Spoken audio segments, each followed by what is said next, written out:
Welcome to Flat Earth Debate Uncut and After Show. I'm your host Nathan Oakley, and if you are new to this channel, or you've not done so already, then be sure to subscribe, hit the bell notification icon and join button if you'd like to become a Nathan Oakley 1980 channel member and keep up to date with the Flat Earth Debate. If you would like to support the channel, there is a super chat that runs alongside each of these shows while they premiere, and there's also a PayPal, Patreon, crypto and thanks button in the info box below the video.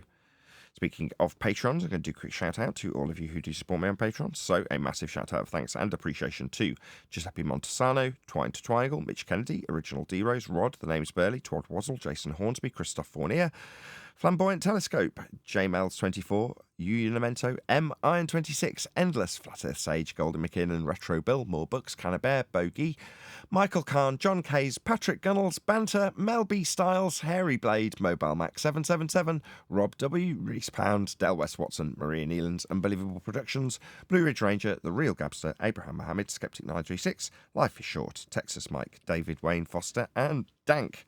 So another massive thank you to all of you for supporting me on Patreon. Now I will hand over to whoever is in Discord and Google so you can enjoy their dulcet tones while I set up for today's live show.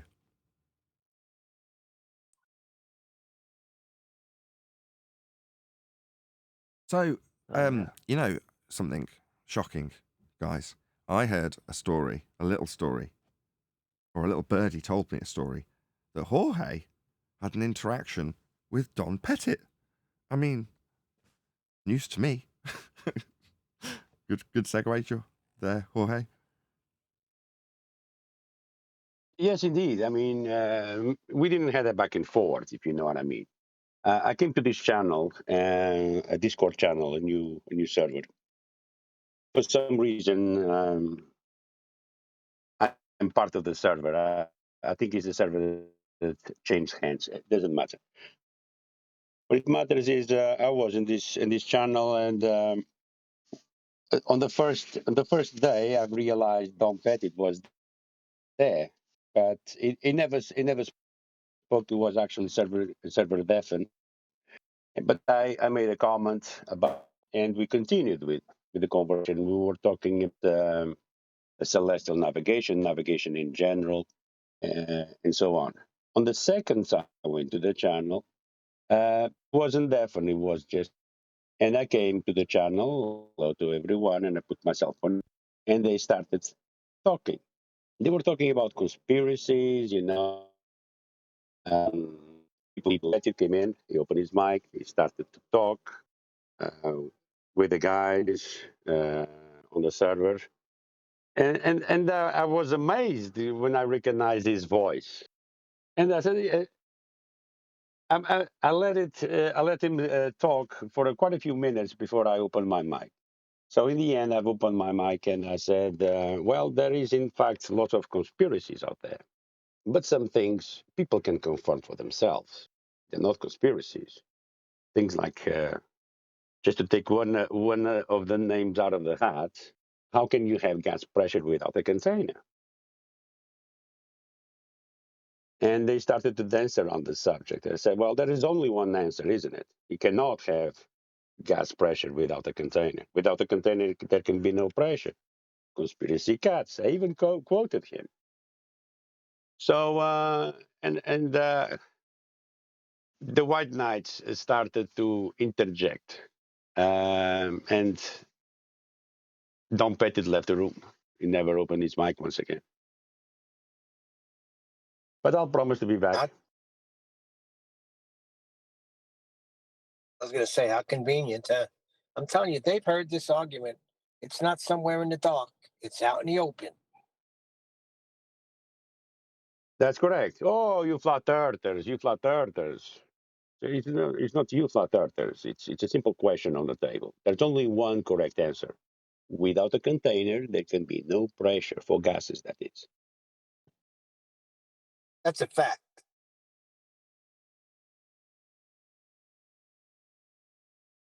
And I've rounded out by saying that, that's correct.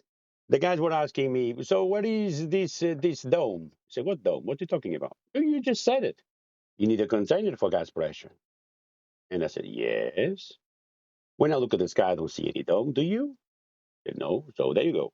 The dome is required if the sky was a sky vacuum, because the sky needed to be contained from our gas pressure. So when I look up, I see no dome. That means to me that the vacuum of space doesn't exist. Otherwise, the dome needed to be there. So any claims from this sky vacuum is false.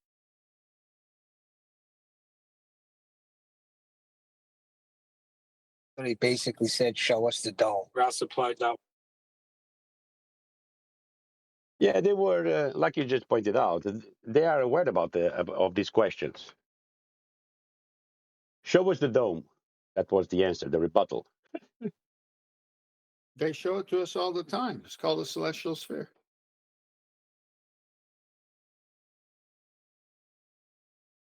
They're the ones saying it's an imaginary dome.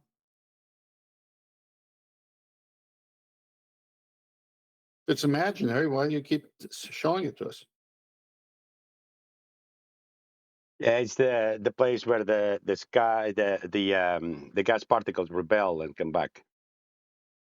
They That's burned a- their bras. That's a Tycho Brahe argument. I like it.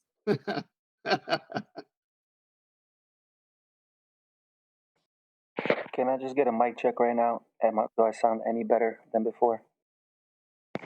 Yes, you do a bit. Thank you. I took my cable out. I think that's the problem. There's still a little rattle on it. I think it's the connector. Gotcha. I'll stay muted. Thank you. That's very interesting, Georgie boy. Good Very job. interesting. Good job, Jorge.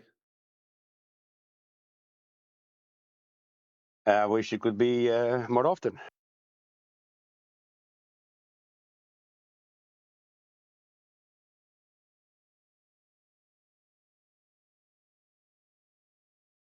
The server is called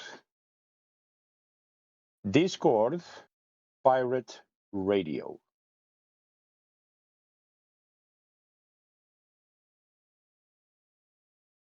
And let me see. The ultimate academic discourse, discussion, and debate platform. We provide an engaging and impartial platform. I love it. So running away is engaging. Yep. Okay, so I'm gonna. You put the link in Discord main chat. Say again. Would George mind putting the link to that server in main chat and Discord for us? Thank you. Yeah, no Right. worries. I'll do that. Yeah. While he's doing that, I'll just read this out again. Second time today as the computer's crashed. If it does crash again, number one, I'm on my last nerve, so I'm probably not going to have a live show today. But what I will do is hopefully get through the end of this reading out who Don Pettit is again. And then it's at least publishable as a standalone video at the very least. So there we go. So in case you're unaware, I'll just read out the Wikipedia entry for Don Pettit. So, Donald Roy Pettit, born April 20, 1955, is an American astronaut and chemical engineer best known for his unique orbital astrophotography and intuitive in-space inventions such as the microgravity coffee cup, the first ever patent filed from space. He is a veteran of 2 long-duration stays aboard the International Space Station. 1 as Space Shuttle mission and 6-week expedition to find meteors in Antarctica. As of 2023, age 68, he is NASA's oldest active astronaut. Now, again, second time we've had this conversation, but if you know Don Pettit is and you've ever heard him talk, he's got a really distinctive voice. So when we first, I might as well just give up the facade that we're having this conversation for the first time. We're not. The computer, as I say, crashed, and now we're doing it again. But as we discussed before, you'd know instantly if you heard his voice, especially if he got a name underneath it. And it's not necessarily that type of voice that you can take off. It's got a squeak to it. It's got a hiss to it. It's also got an adenoidal twang to it. It's got all sorts going on that it's just so distinctive, right?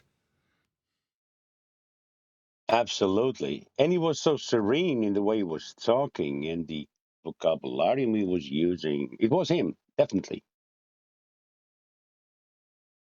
Yeah, sure. Well, I didn't actually ask you this time if and why you knew it was him, but yes, because that's not the conversation we had last time. This is very disjointed.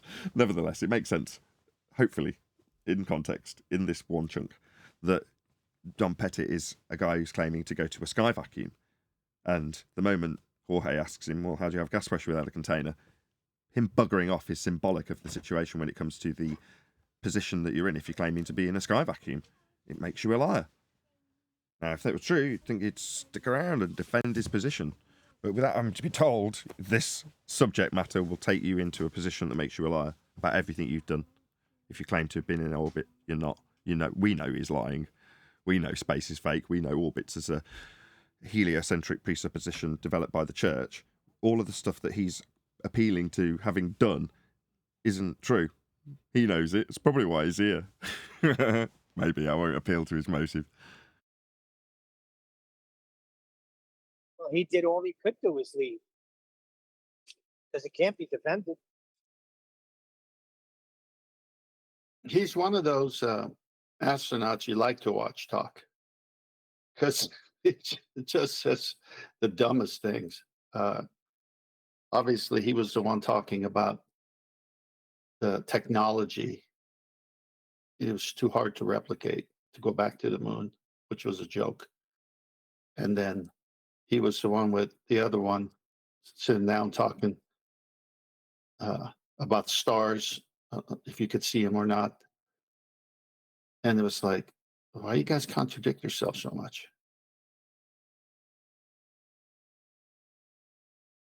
Well, if you have a leak, we have a leak. When confronted with what's his name, what's his name? Conspiracy taboo, I think. Yeah, if we have a leak, we have a leak. I'm sure we have figured it out. Yeah, that one too.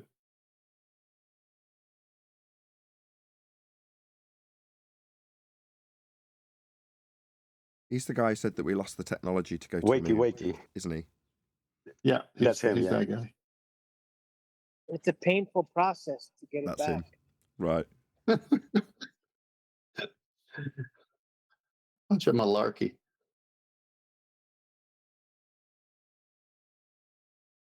Good morning, good morning, good morning. Good morning. Morning. Hey, Rose. Hey, I'm still thinking about adenoidal twang. Could you explain that, Nathan? I know you got adenoids, but what's an adenoidal twang? Could you emulate it? I can't do a Is Don it a Pettit. nasal? I can't Is do it a it. nasal speaker? It's Yeah, it's what no. There's certain characteristics to his vocal cords and his throat that I can't replicate. You'd have to play a recording of him for someone to. It's just a very distinctive voice. Oh, okay.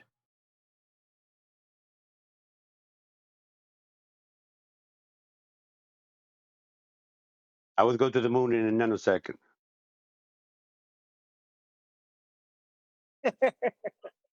So you're saying, Roy, that when he had the icon Don Pettit, and when he opened his mic to speak, he didn't sound like me. He sounded like Don Pettit. Right. I mean, obviously, there's a possibility that someone's just, even if it was a troll pretending to be him, it doesn't make any difference. You know, we're having the discussion. We're talking about Don Pettit. We're talking about all of his great little sound bites that made no sense. And now he's turning up in Discord. I mean, maybe I should be surprised. Maybe they've sent the big guns. They need to do something, so we need to send the big guns. The guys who said they've been to space. Maybe someone from the lower levels has said that something needs to be done. Oh, fuck, has the computer crashed already? Really? Don't know. It's doing the whirly whirl. No, it hasn't. Okay. That language normally doesn't make it. Normally it has crashed when I start swearing at it. I don't know. I turn the power down again, and therefore I assume that I've got to do the thing that I figured out in the last couple of weeks, which is if you're turning the power down, you do have to give it more voltage. Well, yeah. Over the last week, it's been absolutely blisteringly hot here in the UK, like really hot.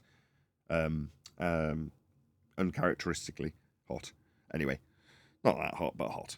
And that meant that I could test the limits of the PC and find where it really truly overheats on a really hot day. And I did, and found that it was receiving too much power, so I've turned that down, and then straight away on Monday morning. What? It's not actually Monday morning, it's Tuesday today, not that I normally mention the day for longevity of the video. But yeah, first attempt to do a live show of the week, and here we are. Crashed once, probably going to crash again. But like I say, at the least this video will go out, because it's now 16 minutes worth of recording, and there's a story about Don Pettit in there. Great. If we can keep the discussion going and it does crash, at least this will be a worthy video. Nathan, I was going to say, if he would have stood around giving answers, then I would kind of like doubt that it was the real Don Pettit. But the fact that he bugged it off real quick, it was definitely him.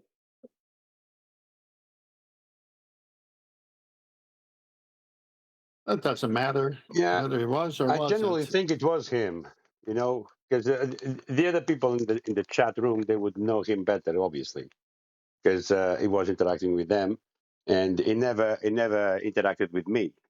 You know, because after I started speaking, I interacted with the other two guys in the chat, the mods on the server, and eventually he disappeared from the room. He will be back. But I think we got to be careful, man, because right now there's AI that can imitate voices, and if they have a lot of data of certain voice, I don't know how Yeah, this but then he new would have stood program. around and defended it, though. Yeah, but then he would have stood around and AI would have defended it. Like I said, it doesn't matter if it was or wasn't. We're going to discuss what is provable, what's not provable on this show. It's a good run-in, though, that George is sharing with all of us.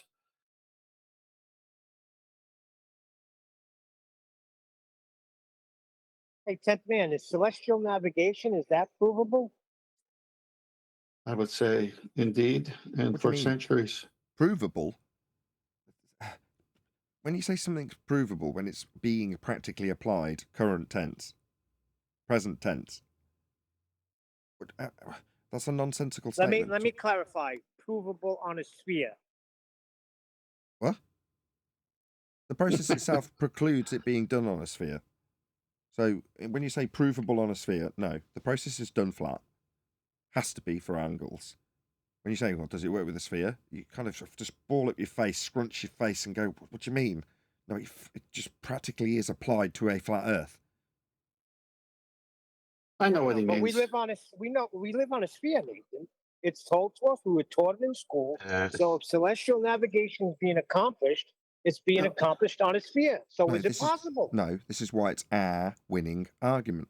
No, as stated, celestial navigation is being practically applied to a flat plane. It has to be to get elevation angles.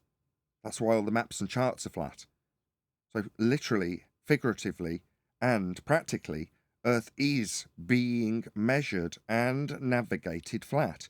So to say, but we live on a sphere, no, because of the statements just made. We are practically applying these angles to a flat Earth measurement. So no, Neil, just no. Exactly. Insistence on it won't be a winning argument. I was going to say, for instance, as many globe. 10th first, then zeros, is it? Go ahead, 10th. Yes. Yeah. Nathan said it, and I love it. Surplus to requirement. So all they do is draw an image of a dingleberry, a circle, even the sphere, if it's shown in 3D, with a cutout. And the cutout shows where all the latitude lines and longitude lines emanate from. And that's from the equatorial plane, a disk. That's flat. Nothing has ever been achieved from a curved surface. So what they do is they take that equatorial plane and they make a tangent plane and put it on top of the sphere. And then they have another plane at eye level called the sensible horizon. So they got three planes. So it's never needing a sphere to work. It needs a plane to work, and they even admit it. Go ahead, Devos. Now I'm just going to simplify it. If that was the case regarding the flat maps and the flat tables that they have to put the flat maps on, if that was the case, as easy accessible it is to get a glow ball, they would be putting protractors and everything on top of these glow balls to try to establish elevation angles and try to get flat baselines on these globes. They wouldn't have to go to a flat surface diagram of the Earth's, surface if it wasn't a fact that they need a flat surface to be able to navigate. They would Well, they would use the tools. They would use the tools that would relate to their so-called belief model. They would, just grab a ball of globe and just put the same instruments that you use on the flat paper. I mean, come on. Now the guy that was telling me this, saying the only reason it's done and it's the tenth put all that information out is they're showing you how they're getting the measurements from the center of the earth. It's just showing you how it's done because it can't be done on the surface. This is where we're at now. Hold on, So they're hold on, hold admitting on. it. Nathan, do I still have time to, or are you gonna start the show? You got 8 minutes. Oh, I see. Well, the problem is beyond that, yeah, because square one, yeah, is the Cartesian system. That's the first step. The Cartesian system that is implemented with lines of longitude and latitude that is imposed over a flat stationary plane. That's a Cartesian system. Even before you grab your sextant and do your elevation angle, yeah, you're going to look at your map. You're going to refer always at lines of longitude and latitude. You're referring to the Cartesian system, the GP positions on the ground. So even before your angle reading, you're already using a flat plane. It was the 500 year of the Carta Marina. It's still used today with reference to elevation angles, to Polaris, and so on and so on. They still use it the old-fashioned way. No one uses the modern day maps because they don't work.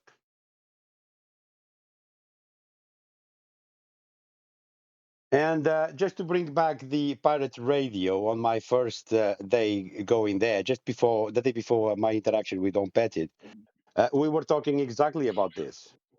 Yeah, the navigation, in this case, celestial navigation, elevation angles to Polaris, and I brought up a good point, which is that you can still see Polaris beyond the equator. That means that your circle of equal altitudes at that point will be greater than the size of the Earth itself, the supposed size of the globe. And I was muted and told off because I couldn't prove that, and blah blah blah blah blah. And at the same time, the moderator reads from his research. He's telling me off and telling me, according to this, you can see Polaris 1 degree south of the equator. Say it again. 1 degree south of the equator, you can see Polaris. So beyond the equator, then. So yeah, that was my first point with them. So they were debunking themselves. Once you do the research, you'll find it. Back to what I said. Let them demonstrate a protractor being done on one of their globes from Target or Walmart. Let them do that and show how it works adequately. Until then, Well, they'll go to the it's center. Like I said, they'll go to nonsense. the center of it. They'll cut it in half, and they'll get their measurements from there. We're not talking about from hell, Neil. We're talking about from the surface. The same way the bicyclist did. He was on the surface. He didn't dig a hole. He didn't go down to the earth. He did it on the surface. Obviously, because it's referring to the surface of a plane. Anything, it doesn't matter which instrument you're using, yeah, to try to find your position on the plane. Your position on the plane, it's a geographical position. It corresponds with lines of longitude and latitude. Simple. Yeah, they're screwed. They're screwed. It's not that they are screwed. They've been lying. They've been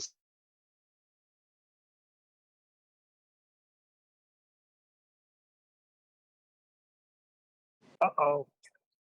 No, that was just George.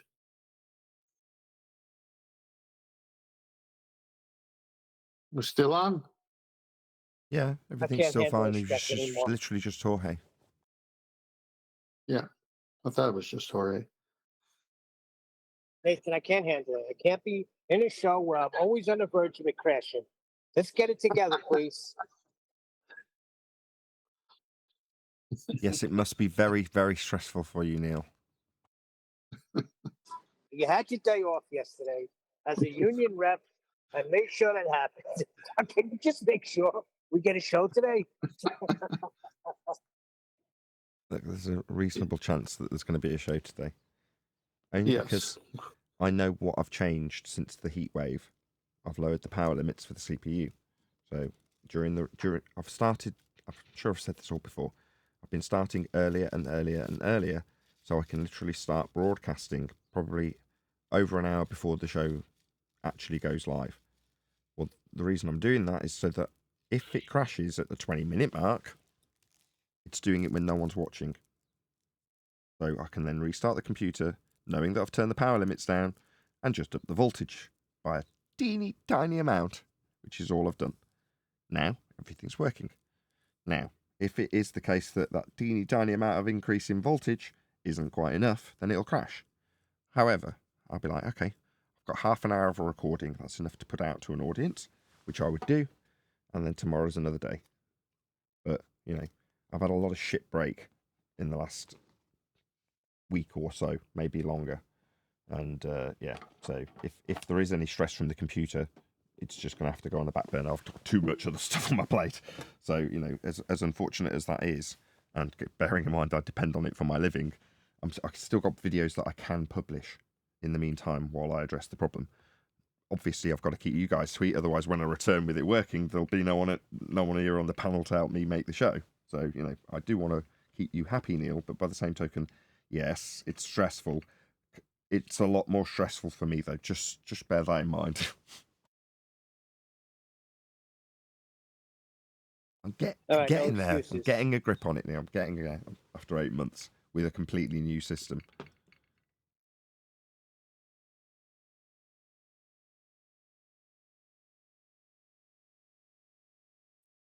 It's working fine now, I which have means we'll faith get in you, at Nathan. least 3 minutes of a live show, I would say, Neil. I have total faith in you, Nathan. You're roboting, Neil, just to add to the stress. No, that was me. That was somebody else. I said I have total faith.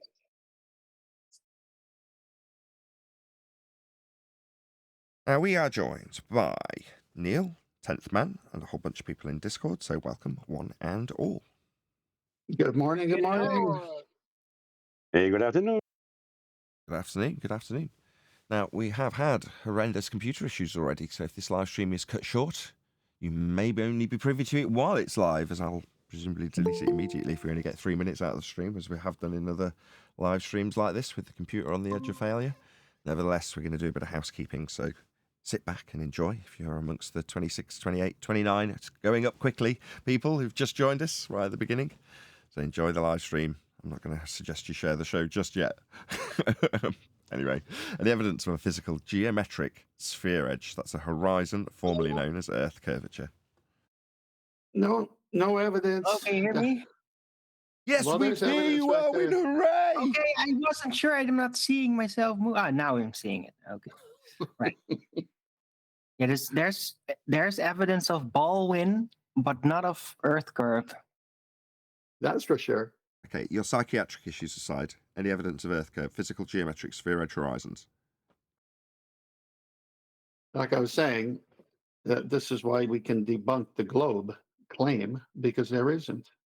They're held to their equations that they brag about, but their equations never vet out in reality. The horizon is physical geometric Earth curve for them, and it's supposed to be at a certain place based on observer height, and it never is, i.e. the black swan and the other black swans that prove that. Any evidence of the distance to the sun? You're going to need Earth curve with an R value to even do the math as they claim to get the so-called 93 million mile distance based on a radius of an Earth curve and Venus being approximately the same size as Earth. So, no, Well, they basically don't even measure it. They just let the value roll out of the model. And that's how they get it. they've never measured it. It's a calculation by What is the pre-assumption. sun? Exactly. So there's no actual measure procedure involved in attaining that information. Correct. Okay, following on from the pre-show, Jorge had a bit of an interaction with Don Pettit. So you can hear all about how that transpired in the pre-show if you want to check it out.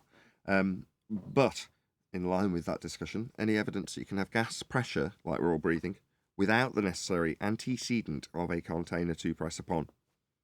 Nathan, are you trying to ruin my move?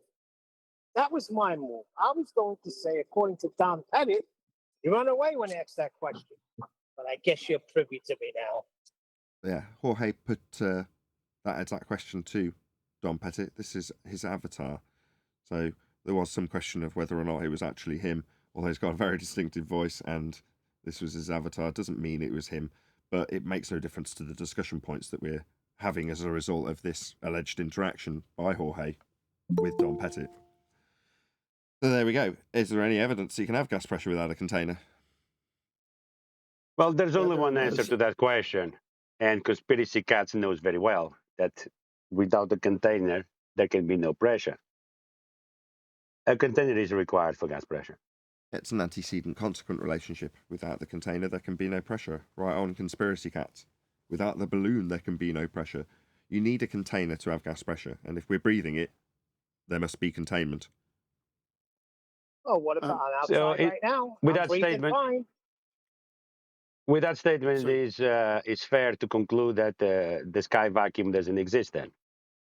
There is no sky vacuum. It's a second law of thermodynamics violation. If the sky was a vacuum, then the gas we breathe at high pressure would fill that availability of volume, or, to put it another way, that availability of space. Space for gas to fill. Well, gas would fill it. That's what it does. It expands in all directions at a high velocity to fill whatever availability of volume it has available to it. So if the space that they claim is above our heads was a space available to the gas pressure we're breathing, then it would dissipate into it in line with entropic law. We'd all be dead. There'd be no gas. It would have never developed gas pressure in the first instance. The gas would have come out of the ground as it does, gone up, defying gravity, and then never returned. It would have never bounced off anything, because there'd be no containment in their alleged sky vacuum claim with orbital motion and things falling around spheres. There is no sky vacuum. Outer space is fake. The gas we breathe would fill the space. All I see is clouds. All I see is clouds. I see no containment. Yeah, but not seeing a containment isn't changing the antecedent consequent relationship. I didn't say what the containment is. I have no idea what the sky is. I don't know what our containment is. However, I know there must be containment. Now, I don't even like necessarily to phrase it container, because containment is sufficient, because it falls in line with the antecedent consequent relationship that is gas pressure and containment. Now, to phrase it differently, without the container, you can have no pressure to begin with. Ergo, Earth without containment would have achieved zero pressure ever. It would never have achieved gas pressure. All of the gas would just vacate immediately into the volume available, never to return. So we must have containment. I'm not going to label it a dome. I'm not going to label it a firmament. I'm not going to label it a roof. I'm not going to call it a shed or anything else. I don't know what it is. Just that we must have it. But That's it must containment. be a container. There must be a But it container. must Hold on be a a second. container. Hold on. Yes, You need to tell John. me that somewhere at the ends of the earth that there's something coming down and sealing it off and something above sealing it off. You can't just say we need containment and not provide evidence of this containment, visual evidence. No, Come on I now. can give evidence of the antecedent consequent relationship that is containment versus gas pressure, and it's been well known by most people who are reasonably well educated that nature abhors a vacuum. Nature does a Bohr Mm. vacuum, and gas pressure proves containment. Now, if you're going to take the word of an astronaut or natural law, what would you pick, Nathan? Right. Natural law is just describing things that I am already experiencing in language that is dumbed down to the point where most can understand the description of what they are experiencing anyway. So when you say what would I take natural law, it's not like it's a choice, it's a description of things I'm experiencing in my natural world always. Nice descriptions, but it's like, will you take the descriptions of things that occur always? Well, now I'm going to lean on the side of the things that occur always, like gas needing to press on something to be at pressure. That's obvious, isn't it? Isn't it obvious just from the bloody language? So no answers. You're going to give me no answers to what's keeping the gas pressure He in. gave you an answer. You're just not happy with the answer. The answer is containment. I don't know what the containment is, Neil. The fact that it was prior for as a sky vacuum is inconsequential to my plight here because I haven't got one. What's that you need to know? Oh, that's a shame. What See, do you this want- is what the do you want from me? reversal of the argument that I don't do with people. I say, look, the claim is that there's a 10 to the minus 17 torr vacuum next to gas pressure. That's what I'm going to debunk as impossible. Right. Okay, Now, that's it. It's over. Further to that, if you want to find out what the containment is, then that's wonderful. Come and present it. But be warned that your evidence better be good, because there's a good chance that we'll be critical of it. Yeah? Just saying. Applies like, well, if there's a containment, or they're gonna call it a dome or a firmament, then how come it rains? So let's reiterate that rain doesn't fall from above the clouds, above the altitude of the clouds, because I'm still seeing that on the YouTube comments. And they try Sorry, hold to on one sec, D Rose. Can you drop and debunk rejoin because you're roboting quite containment. badly? Can you just drop and rejoin so that we can get a clear signal? I can make out 50% of what you're saying. I don't want to insult you and just say yes next Tuesday and then ignore probably a very good point. Better? No. Check 1 2. 1 2. Yes, Is it that actually is. better? Still bad. No, it's all right. It's not bad. But with 58 people watching, and I'm actually going to say all things are nominal. Computer's working. So please share the show. Dare I say it? Anyway, go ahead, D Rose.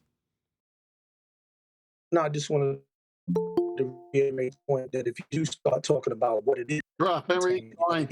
You haven't gonna dropped get and these rejoined. attempts. Just he didn't do it. I wasn't paying attention.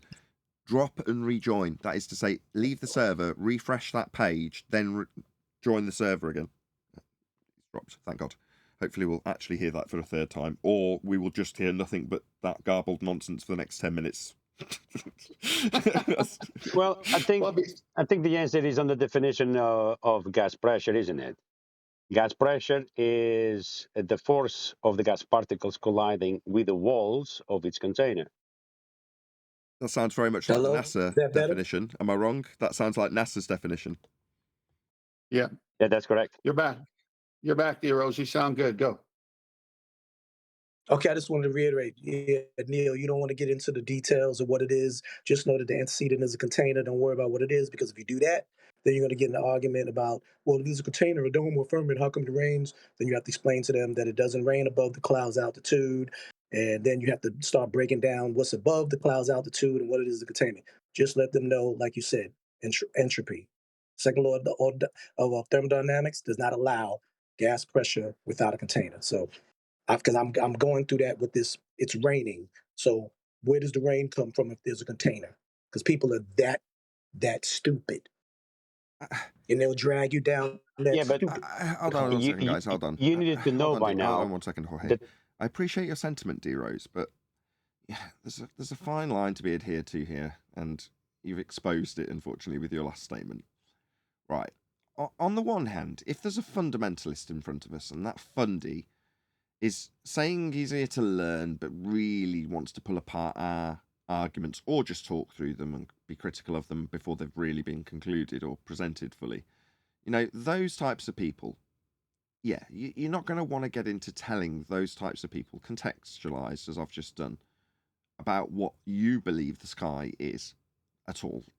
Now, further to that, not trying to find out, I think I can't remember exactly how you phrased it, but it was words to the effect of, don't try going to look and find out what the sky is.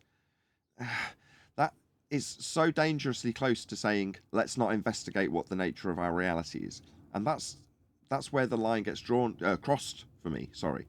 Because at the point that, the guy in front of me on Ballbusters, for instance, I'm Stone Guy, he doesn't want to learn. He's not here to have fun and for the sake of conjecture, as we sometimes do, just for the fun of it. We'll talk about something that has a bit of conjecture in it, and we have fun doing it.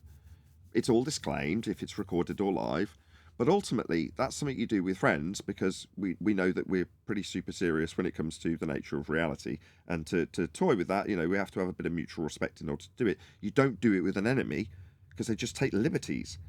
However, I don't want to discourage people from finding out what the hell things are. I would love to know what our containment is. And as I said to Neil tongue-in-cheek earlier, go forth and find out. But be aware that if you present it to us and it's not backed very well with evidence, we'll be hyper skeptical and very critical of the evidence that you do present, which might not, please you, might upset you. If you've got a counter space containment with incoherent dielectric accelerative force pulling all gases down, therefore containment sort of claim to present here, then obviously that's not going to fly. We'll rip it to shreds.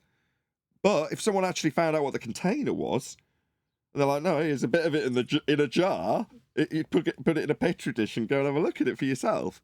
And they, give really high standards of documenting that being the case. I'm taking it to the absurd, by the way. But if that was the case, who am I to say no? Who am I to discourage? I'm sorry. No, I may have misspoken. I didn't mean to discourage someone from seeking to find out what it is. I'm saying going back and forth with speculative, assumptions of what it is. Dome, firmament, made out of glass, made out of this, made out of that. And just stick to the point of it's a containment. How far it is, how high it is, what it is, not too sure. Not saying don't go and find that out. I'm just saying going back and forth with a normie or a numpty or fundamentalist who wants to debate and say, well, that's the case. How come it rains? Explain that. Because then they'll drag you down the stupid hole of basic science of what we were taught in middle school about where it rains, where the rain comes from, and such and such. That's what I'm saying. I'm sorry. Because it rains in an terrarium. Good morning, guys. Good morning, Jocko. Yeah, the issue is they haven't accepted the debunking of their globe in the first instance. Exactly. The Black Swan.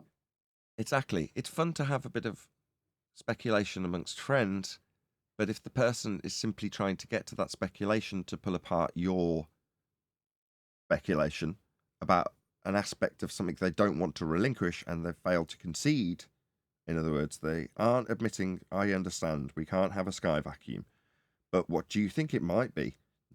If they said it like that, we would all go, okay, so we're all clear. It's not a sky vacuum. Space is fake then. Okay, well, we don't really know would be the first answer if we were honest and we didn't know them very well. But 6 months down the line, might we be japing about what we think it could be? Might we hear some of Arwin's crazy notions? I'm only joking, Arwin. I'm just saying, that's the kind of thing you do with friends. But with an enemy, or not an enemy, an opponent in debate, once you've got the concession, that's useful. For me as a videographer, that's useful. I can take that and do things with it. Then you might think, well, your reward for offering me this concession is our ability to speculate with you. Now, some people have got close, like Matthew Learns. He'll offer every concession that you need. Yeah, it's got to be flat. Yeah, it's got to be measured flat. Yeah, it won't work on a globe. Okay. So therefore it's not a globe. No, that's a step too far. Okay, well, so then you're still trapped in cognitive dissonance. So, you can't, again, same principle. If you wouldn't want to offer up your conjecture about how we might go about finding out, let's just say, what the sky is or the containment is. Yeah? Well, to think about it with somebody that just wants to take advantage of that is just not a sensible thing to do. But most of the time, we're not confronted with Matthew Learns here. We're amongst friends and an audience. Now we've been in Can I this. say? Can I say it now? Yes. Yeah, go Sorry. ahead. Go ahead, Jorge. It's more a joke, isn't it? Because the second law of thermodynamics doesn't apply to the Earth model. No one is laughing. No one's That was laughing. a That's his quote from the quote. Rumpus. Yeah, that's a paraphrased quote. Uh, Right. So the second law, quote, the second law of thermodynamics does not apply to the Earth. End quote. That is a quote from the Rumpus. Now, what Jorge just said was, quote, the second law of thermodynamics does not apply to the Earth model. End quote. Right? So he's added on a word to Rumpus's quote. Why? Well, because when Rumpus talks about Earth curve and debates about it with us at the Isle of Man, he can, if he chooses to, at a later date, basically decry all acceptance of a physical geometry being able to be measured or seen, if required, because it's just a model. Now, he doesn't say that because he's obviously equating that model to the Earth itself. That's his job, in quotes. Well, when he's doing that, he's not going to distinguish between what is and isn't the reified Earth model versus the actual vision in a photo. And that's where the juxtaposition comes in and ends the debate. Look, we're looking at a horizon from left to right on our screen as opposed to a single point in Muppet Vision orthographic representation of Earth curve maths. They're different. And even if you try and compare the two, at some point, you haven't got a geometric horizon that's Earth curve blocking boats and buildings because it's refracted, therefore making or rendering moot all of the discussions at the Isle of Man. Well, the Rumpus, in that particular instance, can say what he likes about how the Earth curve does not apply in the model or does apply in the model. And in this instance, with Jorge's quote, taken slightly out of context, was that the second law of thermodynamics, that's entropy law, gas filling space, doesn't apply to the Earth. Now, we can add on to that would be his Earth in his model, that he thinks is a sphere in a vacuum, which violates natural law, ergo the second law doesn't apply to that model, because it's just a model and the second law isn't applicable. You don't have to have it applicable, it's a model. You don't have the description of things that apply to your natural world put into a model, because you're not living in a model. That's a reification fallacy. That's what the sphere Earth and fundamentalist belief therein actually is, a reification fallacy. To make that which is an idea, a concept, concrete. Well, it's not. We're not living on a sphere. It seems like in the back and forth over the years, everyone's own personal life story. You know when it's a good time to enter a discussion with someone on any topic, and you know when it's a good time not to enter a discussion on any topic. Yet your time, my time, is the most important thing I have. And who I share it with better be, judged by me wisely, because you just get into these back and forths because the people you're talking to sometimes have different set of rules than yours. So it's always good to ask for the question. Is it important to you that I validate my research? Will you listen? If they say, no, I'm not talking to them, I don't care. It doesn't matter to me. It's like you put all the time into learning things and you're become a subject matter expert or close to being one. And then a friend's friend or someone on Discord wants to challenge you who hasn't put even 2 minutes in it. And so you got to find out, what's this guy going to do? Is he got a listening ear, or does he just want to mock because he's going to parrot what the establishment has told him to do, or what he's seen others do? So it's like, no, I'm not going to share my time with you unless you ask me to validate what I've researched, which means your lips are shut, your ears are open. Well, the answer to that question is yes, although it was buried in the middle and probably rhetorical. But the sentiment of the blind spot in the video I put out over the weekend was echoed by several commenters, not just one, as I often jokingly say when I say several. There were actually several people who said, no, this is also the reason I like the show. I'm paraphrasing all of them together when I say all this.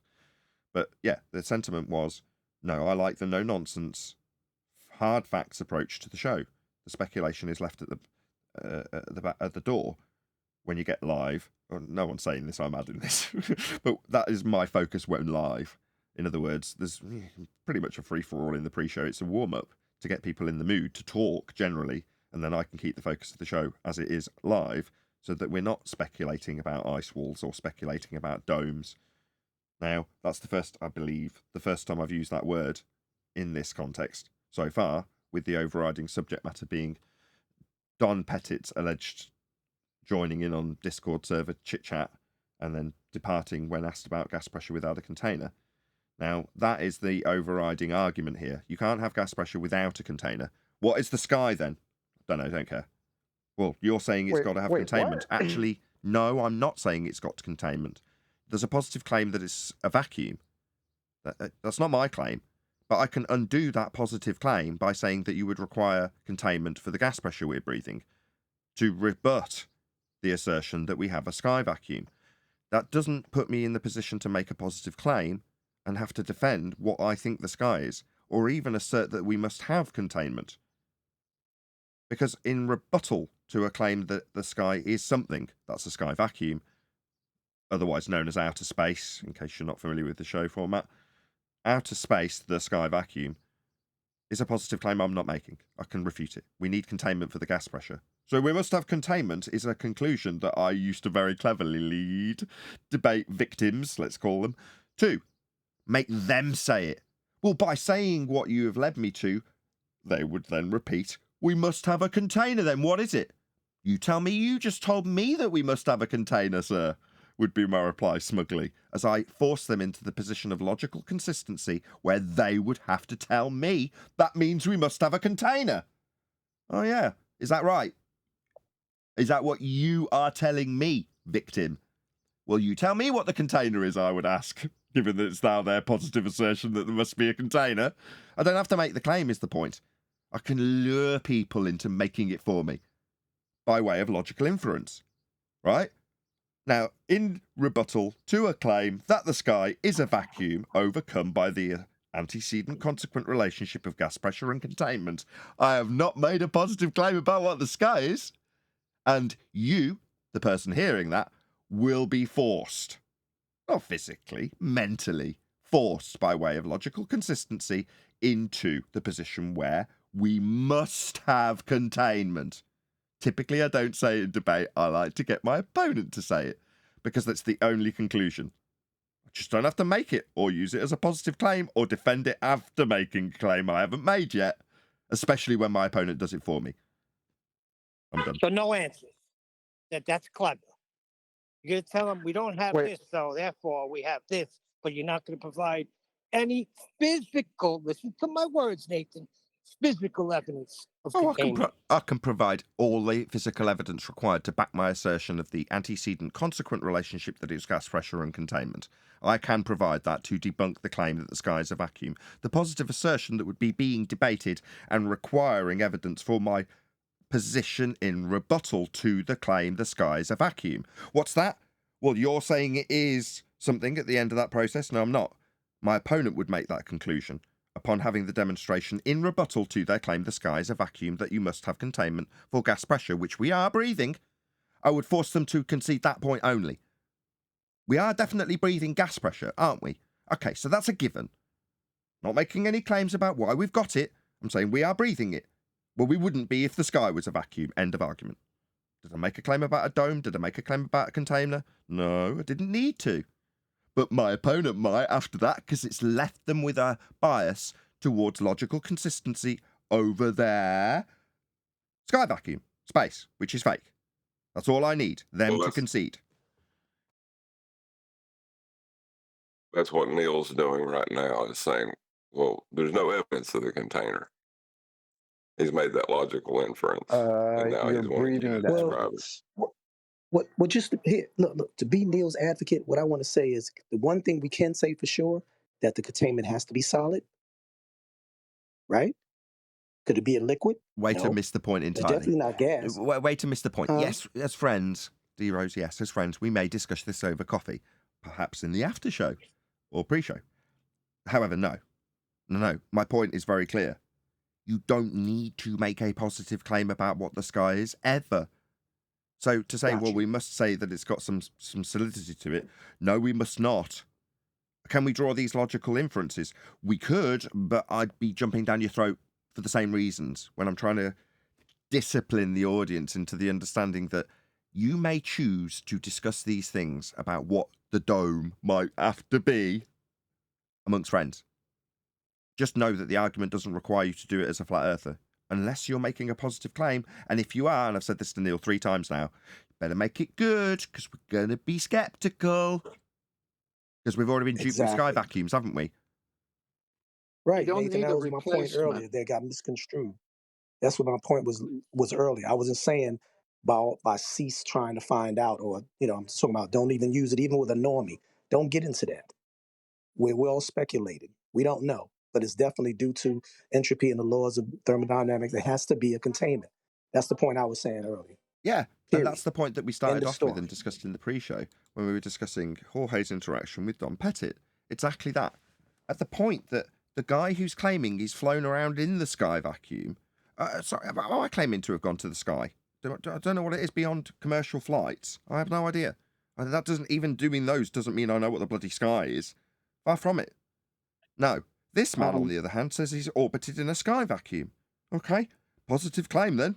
Much? Yeah, there he is in his bloody spacesuit. How'd you have gas pressure that I'm breathing here and you are breathing now to talk to me without a container?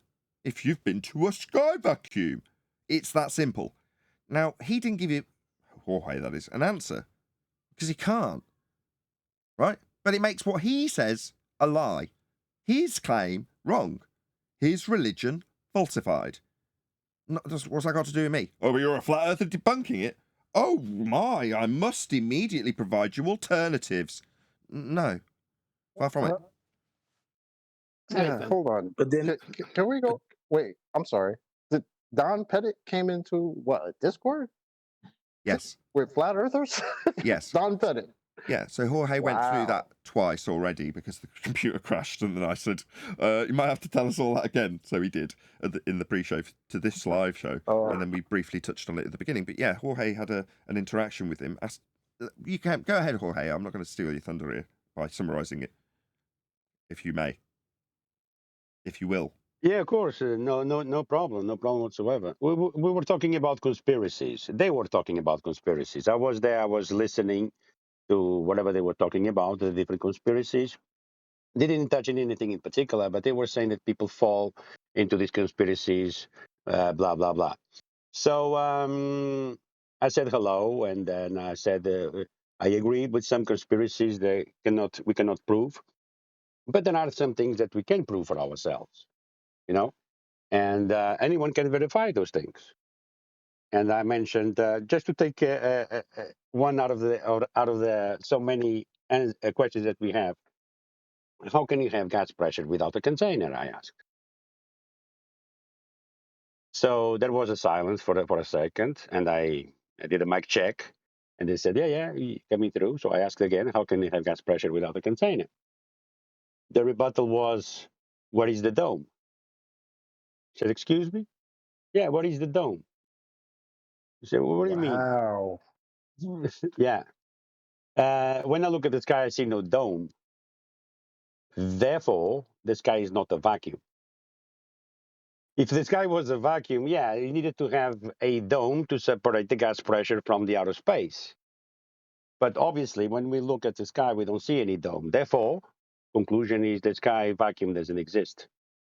Any claims from that area are false. So who asked you where's the dome? The moderator on the server. So instead of the guy who was being in a position to defend his positive claim that he's orbited in a sky vacuum, that would be this character, right? Yeah? Correct? You were asked by a moderator to prove a claim that you hadn't even made, correct? Correct. exactly. Right. So this is what you've got, like I've just detailed. Perfect. You didn't give us that before. That's what I was fishing for in the first 2 times we discussed it. You said that the White Knights came along, and maybe that's why I switched off to what was said. But what you're saying is a server moderator took up a position as a White Knight by asking you to defend a claim that you hadn't made. What you did was ask a person who Correct. claimed to be in a sky vacuum, where's your evidence that we can have this sky vacuum that you said you've been in? By asking him about a natural law that we experience here. Response, where's your dome? Sorry, what dome? Did I make a claim about a dome? Am I saying I've been to the dome? I'm not saying I'm to performing maintenance on the dome. This man's saying he's performing maintenance on a spaceship in a sky vacuum. But yeah, I've got to prove excuse me, I'm about to swear. I've got to prove a dome? No. This man has to prove that he's been to a second law of thermodynamics violation because he's talking about it. Thank you, Jorge. There you go, chocolate. There's your summary. Wow. So Mr. Don Pettit himself, Mr. Smarter Every Day, had to get saved by some random Discord moderator. Somebody who's flown on the International Swimming Station at 17,500 miles per hour, supposedly, in a sky vacuum, but couldn't answer the question. That's adorable. Nathan, if someone is accused of murder and the evidence shows up that he could have never committed the murder, so he's exonerated, that still doesn't take away a murdered body and that there's still a murderer out there at loose. Correct? Yeah, No, as a matter of fact, they come back to life, Tim. No. But just in case there's any newbies out there, I always phrase these things this way, just on the off chance that there is somebody very unlikely. Please share the show. Show's working. 87 people watching. Be nice to get to 100 now that I'm fairly confident we'll have a full live show today. Okay, here's a picture of the alleged sphere Earth in a sky vacuum.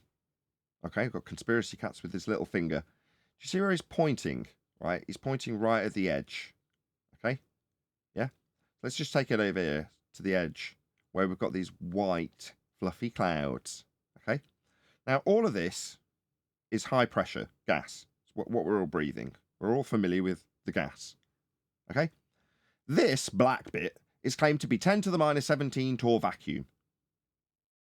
Now, what would happen if this wasn't total nonsense? And in respect to what this chap was asked about, that's the sky vacuum claim that he's supposed to be in. How is it the case that this high pressure gas isn't vacating into the area he's claimed to be in line with entropic law? High pressure gas expands into a vacuum. It's just that simple. If you're going to claim the sky is a vacuum, a response from a person that isn't him, that's a moderator, you know, we want to know about the place he's claimed to have been. That's the sky vacuum.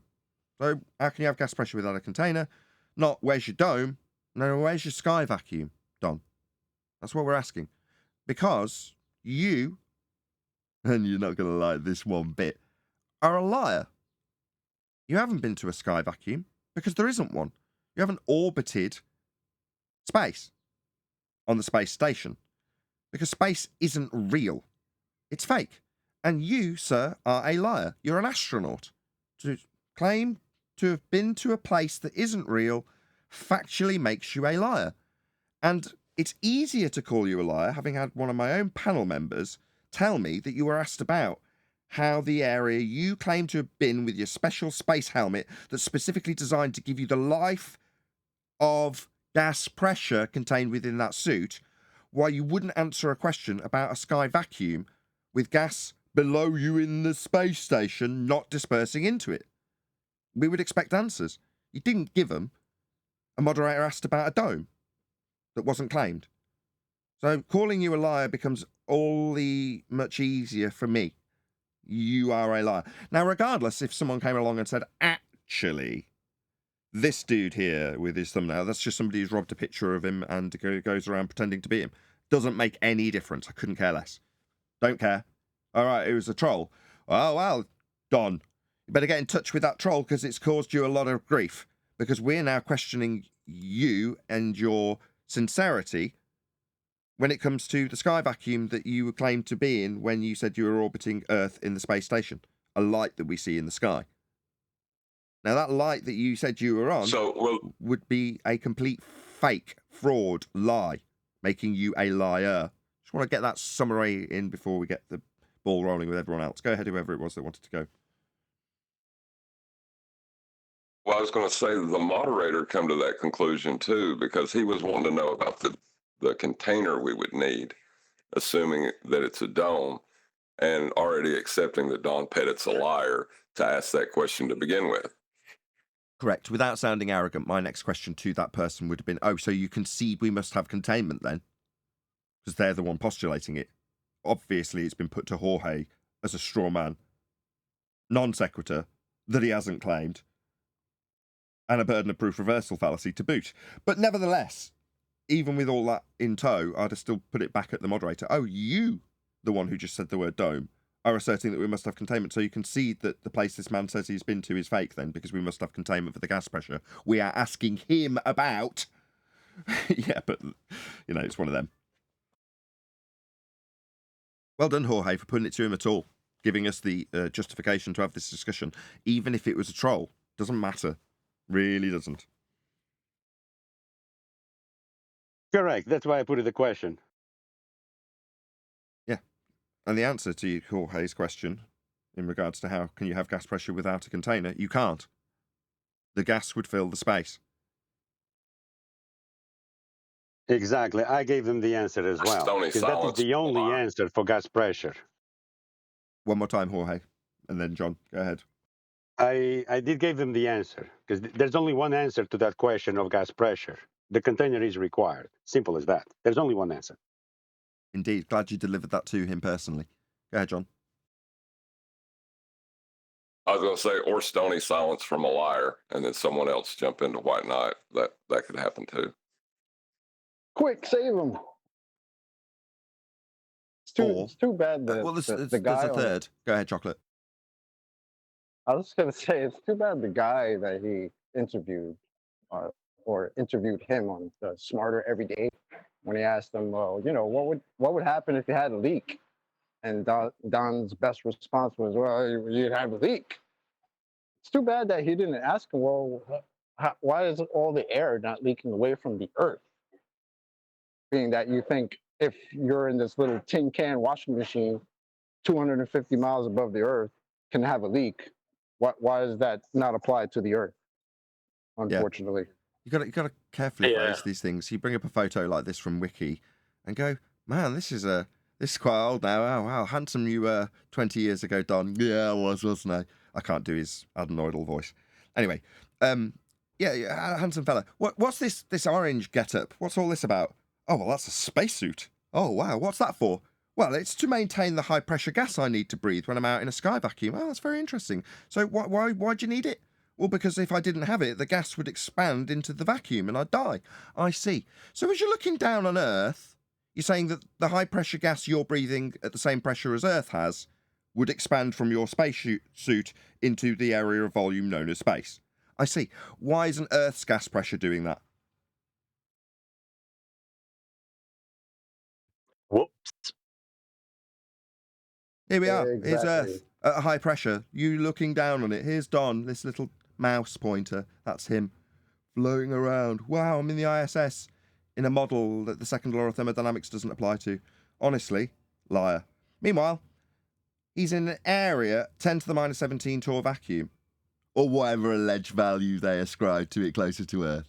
Meanwhile, high pressure gas not expanding into vacuum. What's Don got on? Well, he's got a pressure suit to stop him dying because the gas in his suit would expand into the vacuum, but Earth's pressure isn't. It's absurd. It debunks space. It makes him a liar. It is that simple. You get to gravity yet? What about it? A non-force force that you can think of as a force that develops an emergent force that's in a pseudo-Riemannian force space-time dimension, having formerly been a mass-attracting mass out of date by 108-year rhetoric, with torsion bars pulling balls in sheds to show us that mass attracts mass when we have gas expansion into areas of volume by way of natural law, debunking the assertion that mass attracts mass and we don't have a pseudo-Riemannian force space-time dimension to exist in and have geodesics bent within to cause a non-force of gravity. So But there's what a about downward vector. There's a downward vector. I just knocked 3 things off a work table. They all fell to the ground. We've just spent the last 25 minutes discussing how gas expands in all directions to fill the availability of volume, and the fact that it comes out of the ground and expands at a high velocity and would expand into space, never to have developed gas pressure for us to breathe ever, if the sky, pointed at now in this picture, was a vacuum. So while you say we have a downward vector, what the hell are you babbling about, given that the gas we breathe would fill the space based on the fact that it comes out of the ground and goes up? Was one of those things you just knocked off your table gas? Neil? He pushed it through the gas Ah. when he interfered with it. All right. So in between breaks of working, I'm trying to interject something. I'm going back to Neil's argument. You got to understand that when we get into that discussion, whether with normies, whether with atheists, whether with globers that do what they did to, was it Adam, I believe, when he was in that thing with Thomas Pettit, whatever his name is, and they'll say, well, show us a container. The first thing they go to is to infer the scriptures. That's the only thing that's documented. Whether you want to consider what the Bible is, that's a documentation. Not only that, but other books of ancient scriptures will say the same thing about a firmament. And then when you start looking up the definition of it, like the way Righteous did it sometimes, to try to substantiate exactly what it is, whatever it is, we still didn't get to the conclusion. But that's the point, what Neil is saying. At the end of the day, we don't have to go into it, but when we're challenged, sometimes that's the first thing that the normie does, who's a pro-flat earther. They'll say, oh, what evidence do I have? The only evidence I have is the same type of evidence that anybody else has when they talk about celestial navigation or, terrestrial navigation. They go to the documents, what's documented.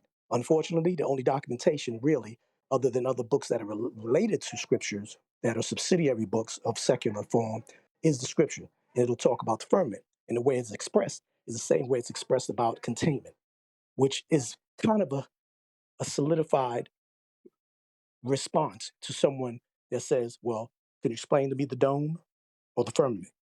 So just as Neil's advocate, I can understand why Neil is standing strong, on what he's saying. All right, back to work. Okay.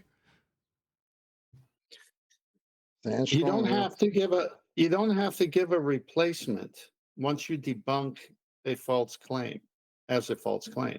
You don't have to give a replacement.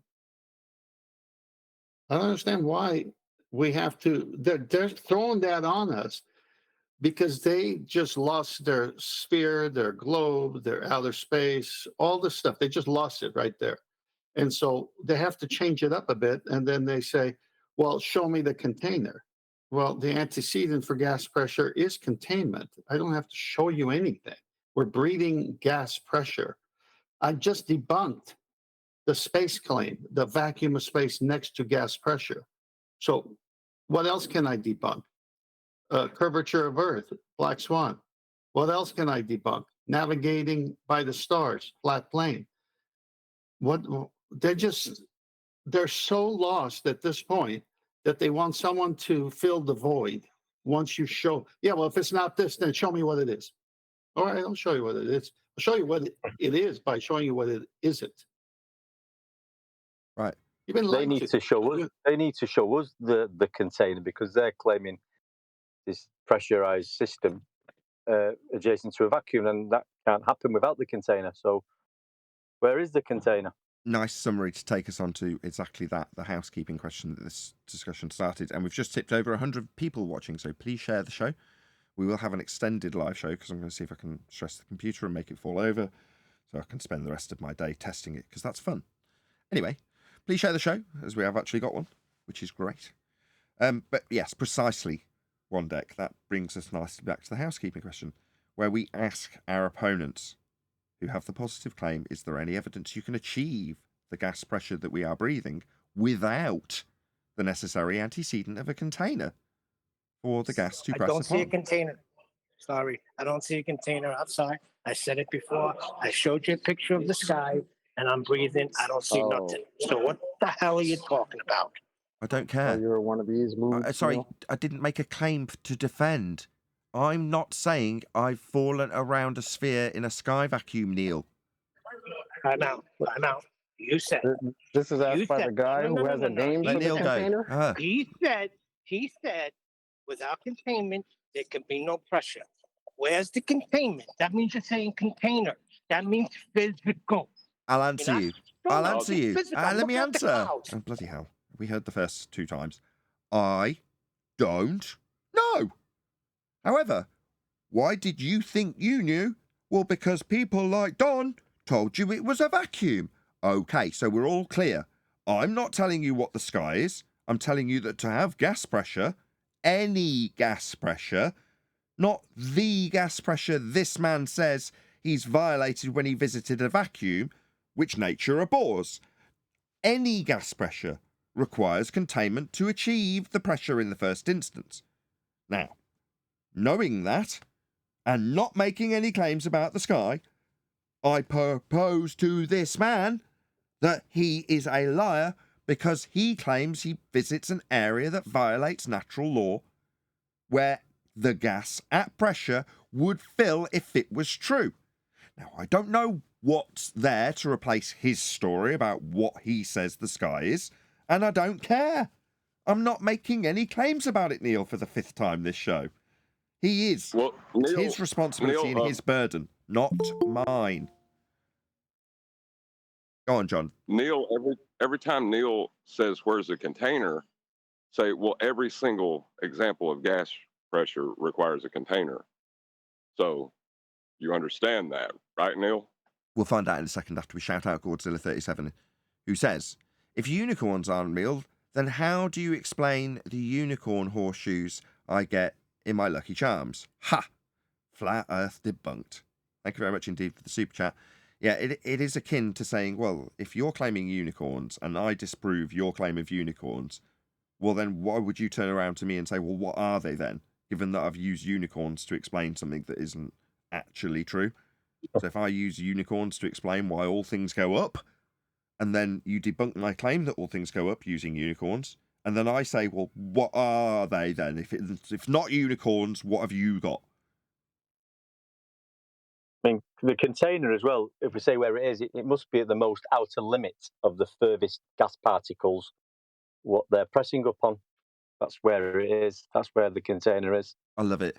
I love it. You're going to get an earful now, aren't you, on deck? Just like D-Rose did.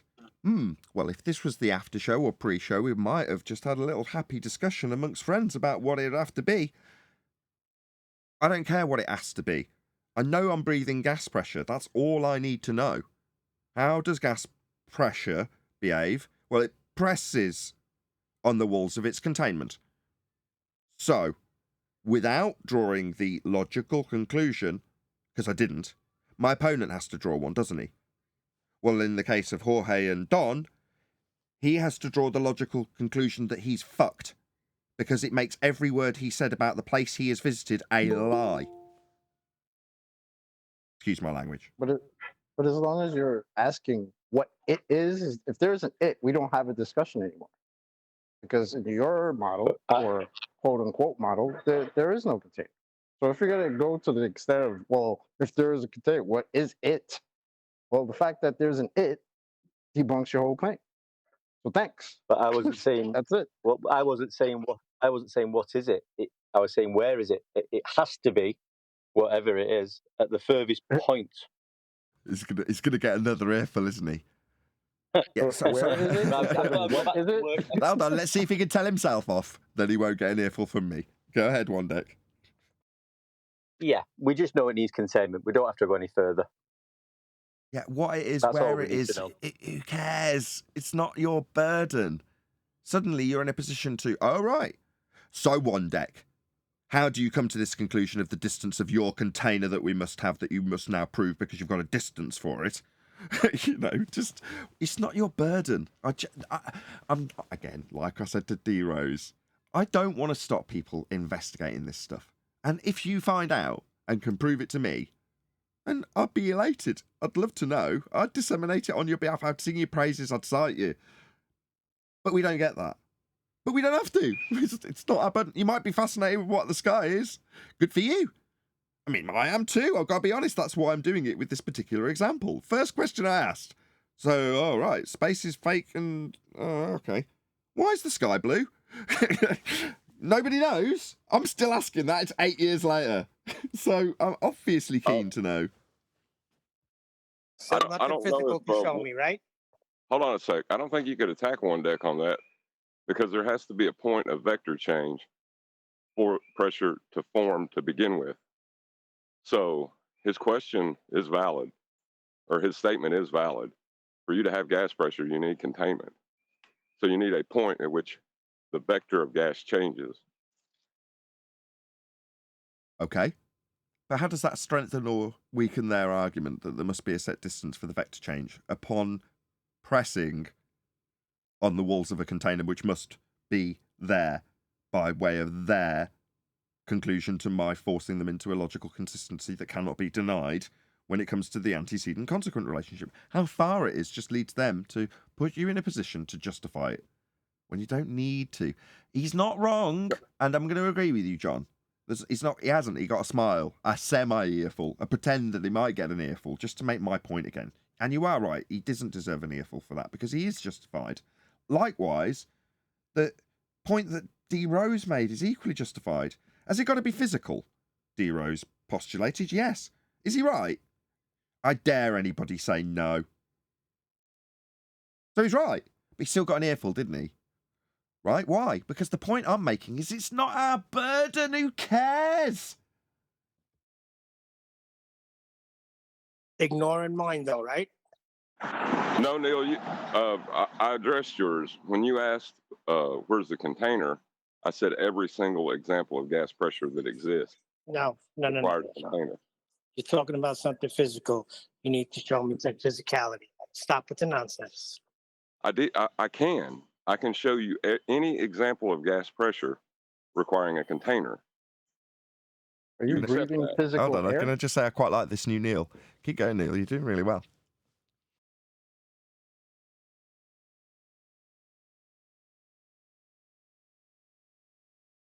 I spoke too soon. That's the end. He's run out of steam. Somebody put another 25 cents in him quick. Somebody's banging. I gotta go on mute. I was just saying that's the antecedent consequent relationship. When they ask for the container, you should just have to reply every single example of gas pressure that's ever existed required a container. Okay. At this point, I'm going to say, right, because we've had some computer issues today. No. Show me any walls. I could have done them at the beginning of the live show, but now I'm just going to stick a game on or something to stress the computer. It's Pettit. It's Don Pettit. Come on. Is it a short clip just to familiarize? The second one is very short, and the first one is very short. One is like 1 minute long. The other one's like 4 minutes. But you just have to play it. It's so funny. Okay, didn't have to take your whiny tone. Okay, Nathan. We'll play it. Can I answer where the container is? You can, because you've got 3 seconds before this ad ends.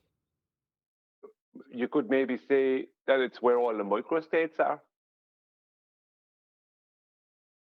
Most people won't be familiar with the number of microstates available or otherwise when you're describing the second law of thermodynamics. So unless you've got 25 minutes to quantify what you've just said.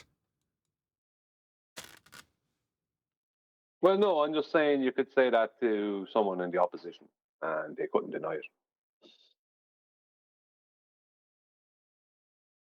I can't even see Don Pettit in this clip. James Cameron on fundamental flaw of design of Titanic submarine. That's not me. Who sent That's this? not what I posted. Who's messing with the? Who's putting this in Master B? Right, someone's going to get told off. Astronaut Don Pettit. Okay. Maybe it was me pressing the wrong button. I'm not going to blame anybody for that. It might have been that I've skipped on accidentally. Okay. Should we have a listen to this then? Yeah, the painful process is the shortest one. And then the other one, he's with that other guy, which is pretty funny too. Let's just get it started a bit nicer. There we go. That looks pretty enough. In a nanosecond. Wow. Just give me a second to just to sort that out. Bloody hell, that was loud.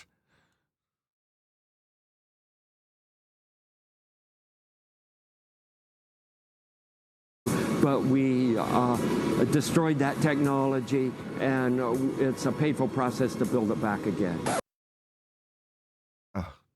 In a nanosecond.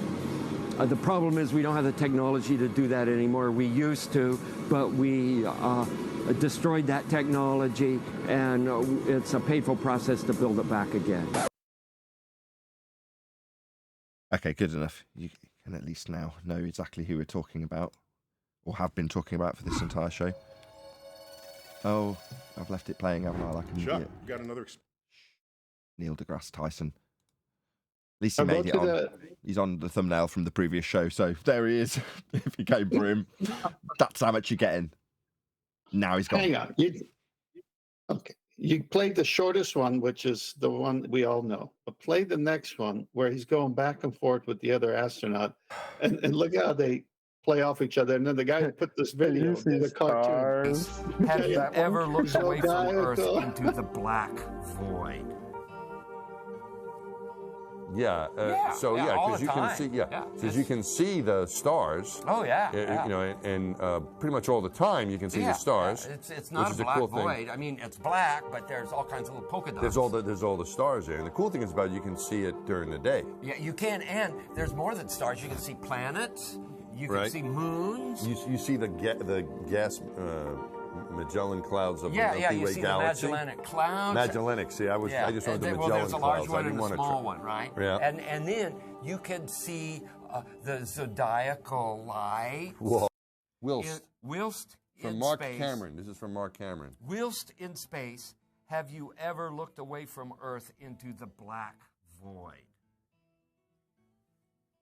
Yeah. all because the you can time. see, Yeah, because you can see the stars. Oh yeah. You know, and pretty much all the time you can see the stars.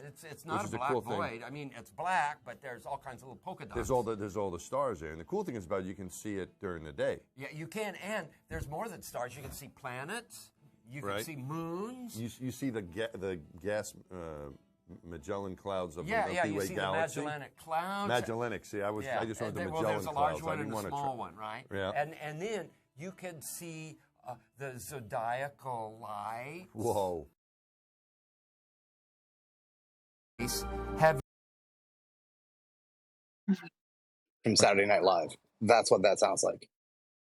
Well, that's them just talking about it. I mean, there's sounds so many. inside it.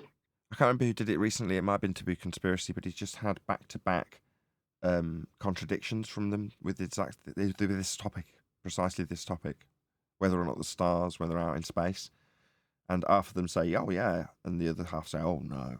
It's just great. You can see polka dots. What a bunch of idiots. Lights? Yeah, they sound like you've told me that. Is it Jersey Girls or something? You know, where they've got that upward inflection at the end, where they're trying to get you to affirm what they're saying all the time. I saw Tina, you know, and she was fine. Like It was like totally sparkling. exactly. If you can't hear that those two are a couple of shysters, man, I don't know what to do with you. If you think these two sound like they're smart enough to go into a vacuum that doesn't exist, then, I mean, you got God. That's all I can say. It's ridiculous. Is it not on Elon Musk, them two? You know, how, like, you can tell it's real because it looks so fake. And with those guys, you can tell they must have been genuine astronauts because they're so incompetent. You wouldn't have picked them if they weren't actually holding that title.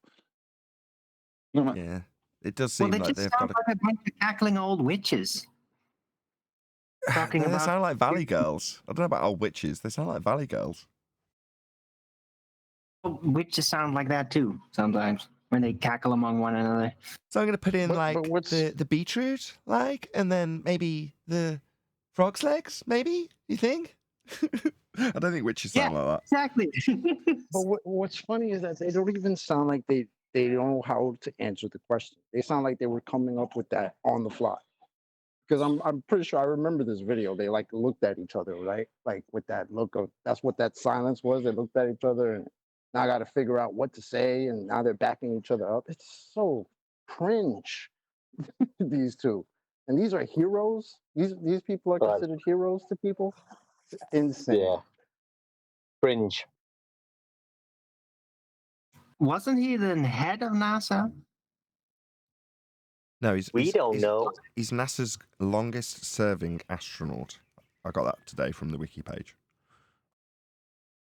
'Cause I thought he was like the head of the team or something, or the head coordinator. I don't know. What, Listen, head he bullshit invented a coordinator. very cool coffee cup. Oh, Barton Spot, go ahead. Yeah, the other thing I heard, he invented a very cool, ingenious coffee cup in space. So that's what he's known for, Arwen. Yeah, the anti-grav coffee cup, Arwin. Haven't you heard of it? Yeah, man. I want space coffee made from recycled.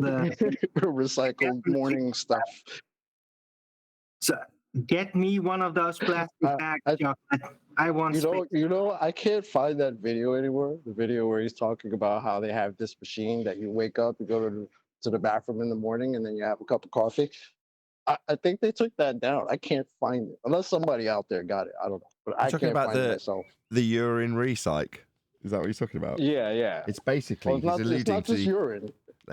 From the recycling unit were the words. Hold on. Let me just correctly. contextualize this for the audience. There's a sequence where he's describing chronologically going from peeing into a machine that purifies the water to produce the liquid that they need to put through a different process, and then he describes that different process as being the coffee process.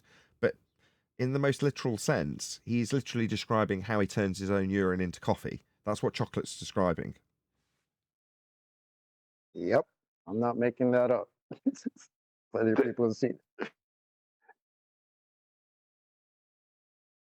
Gross. Yeah, it's all nonsense. You know, these things might exist. There might have been very skilled engineers that produced the, let's call it, technology. Hello? Hello, Brian. Hey, Brian. Did I hear me talking? I was talking twice. Did you hear you talking? I don't know. Schizophrenia much? We got our own Don Pettit. No, Brian, you're not here. Did I just say that? Was that me? If I'm me and you're me, are we both us?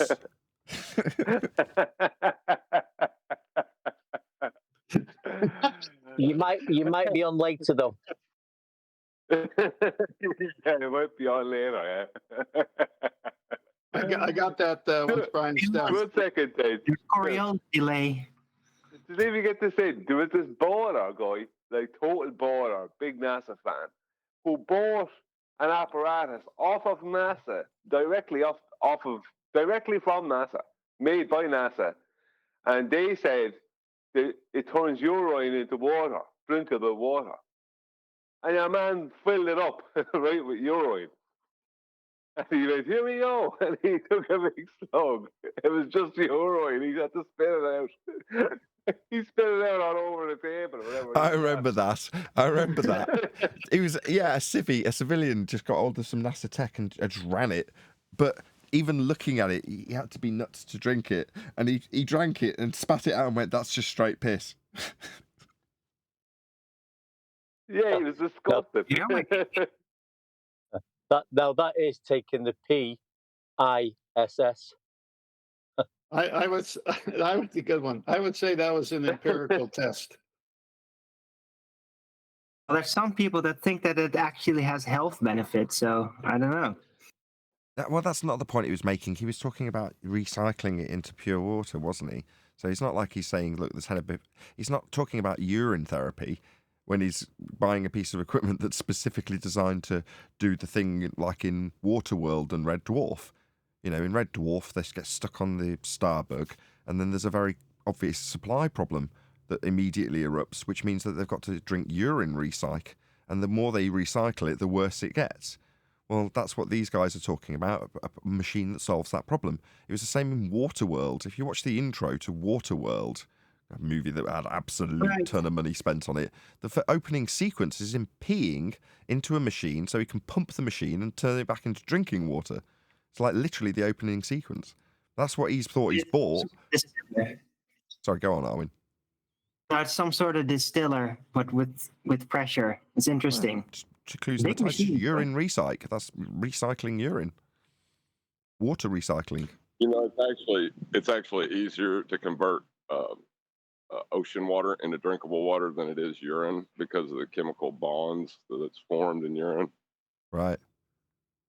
So, yeah, that was the dumbest scene of the movie. Nathan, the taboo video you talked about is there. You may want to scroll and find your spot.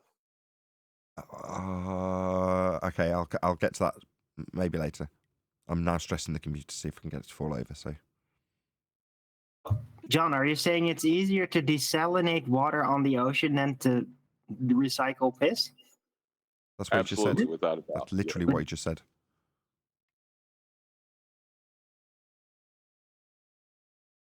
Are you all saying yachts have those machines. exactly what you just said?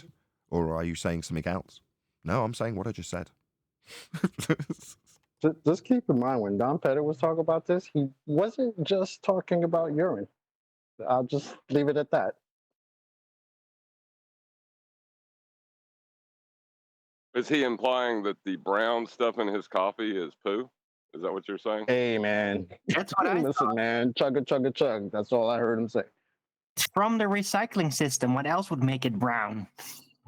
How nice to switch the conversation to Don Pettit when nobody's giving me some physical evidence of this container you talk about. Real I slick. did. The one you have a name for? The one you have a name for. That one? Hello? Look, I said it before. I'm outside. I love you, Neil.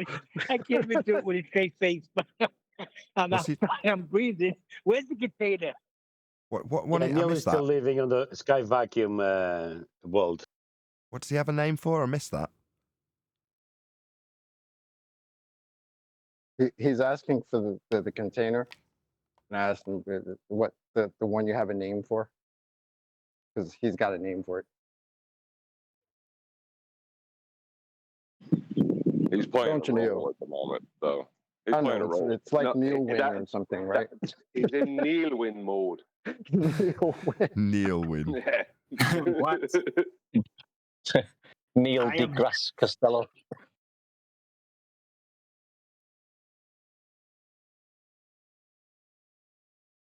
I mean, that question, the way Neil's asking it and sticking to it is like, I'm not going to accept that this steak come from a cow unless you show me the cow. It's insane. Well, then just wait right there. I mean, what can you say to somebody like that?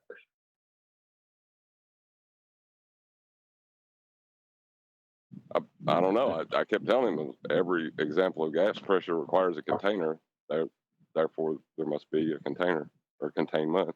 But that shows you part of the whole thing, right? Is that to keep asking you questions and to keep the conversation going again and again and again and again without reaching a conclusion, which is, I think, one of the reasons why people don't like us very much, because we try to come to conclusions. And if we don't know, we don't know. But what we know, we know. So just keep asking, what is the container? If you're on the other side that doesn't have one, well then who just messed up just now? Because you're asking me about a container you don't believe in. So, but the very fact that you're breathing requires us to Correct. have one. But the container is the requirement for the sky to be a vacuum. The sky is not a vacuum. Full stop. Yeah, I just go real basic. Like, you're breathing right now, right? How did you get the air to even ask me that question? Oh, because we're contained and Yeah, we have air. but Because in your what I'm underwater trying to ball, we say don't is have a that container. lots of images of those the old images with the earth and the dome over, that is based on the sky vacuum, isn't it? The rock in narrow space with the dome, that is all heliocentric. If the sky was a vacuum, a dome, the container, all of that is required, but the sky is not a vacuum though.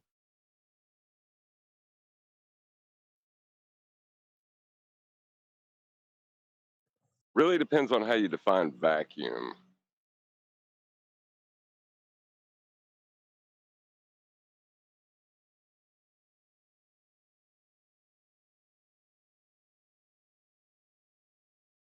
Well, back Can to you your have a other point, vacuum Chocolate. without a container? Well, that's what I was going to say.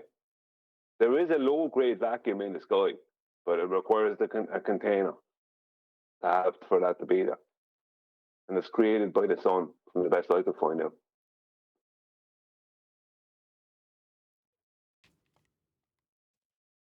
Really, as far as gas pressure exists, right? Our point isn't about where the container is. It's the fact that if there was an infinitely expanding space, gas would be infinitely expanding into it. Like we have a fixed volume. That's how we have pressure. or we wouldn't.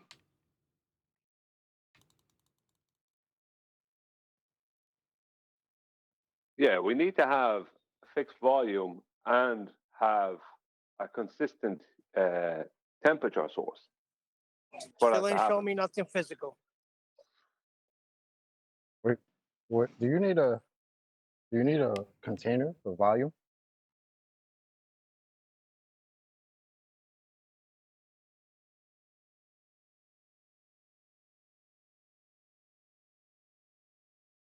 Hey, it's I would not say my that. claim. Hello? Hold on, it's not my claim.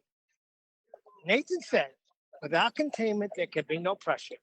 I'm looking around, I'm outside, open space, I'm looking for containment. Like if you got milk in a container, you know the container's a plastic bottle. I don't see nothing.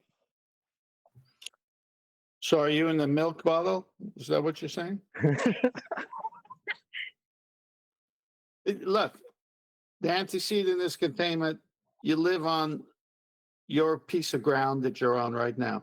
And you're saying, obviously I got gas pressure. Obviously it's contained, but I can't see the container. You need to see the container to know that it's the obvious antecedent or you'll be dead right now. Right. When you keep asking for physical evidence of the container, every single example of gas pressure you will ever experience requires containment. What are you talking about when you're asking for physical evidence? I don't get it. Even the vacuum requires containment. The physical evidence is in his lungs. Maybe he longs for the containment. Well, like if you got to see something for it to exist, then, you know, where does that leave someone who's a materialist who believes in atoms, you know, things Means like they that? don't believe in gas, John, in the end. If you have to see Well- something for it to exist, then gas isn't real. Yeah, like what are you getting at? What is your point in saying this? I don't understand. Information can't be real.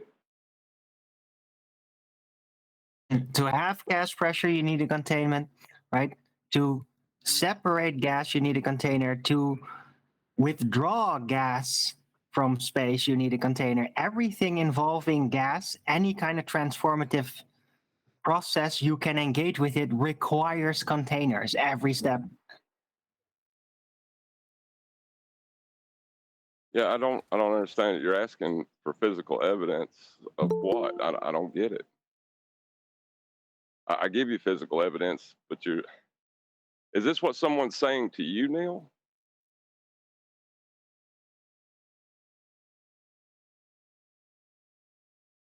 Yeah, that's pretty much it, John. He's just being Neil and saying, when I bring up this argument, this is all I hear from them. Well, that's their problem at this point, not yours, Neil. Exactly. Yeah, I can't see a fart. Does that mean the fart doesn't exist now? Like what? Like I don't understand. Like what are they asking for? A Just had replacement. But that's the funnier part about the Glober side, right? Because they'll say something like that. I've heard that before from Globers. Meanwhile, they're telling you all about the curvature they can't see and can't prove, but they believe it. So that's pretty funny. Chocolate. Did you say that's the funny part about it? I thought you said that's the funny part about it. I thought that was pretty good. No, I didn't say Well, that. But I should have. I think in that instance, my answer would have been is correct. It's where all the microstates exist, and just walk away and leave them go off and figure that one out. Because otherwise, they're going to keep on asking you. Yeah, it's a nonsense question. I don't understand. What are you asking? I can't see this thing, therefore it doesn't exist. Is that really like your epistemology? It can't be, or you deny farts exist. Like I don't get it. I don't. If you try to explain it, Adam, it's going to be a long-winded explanation.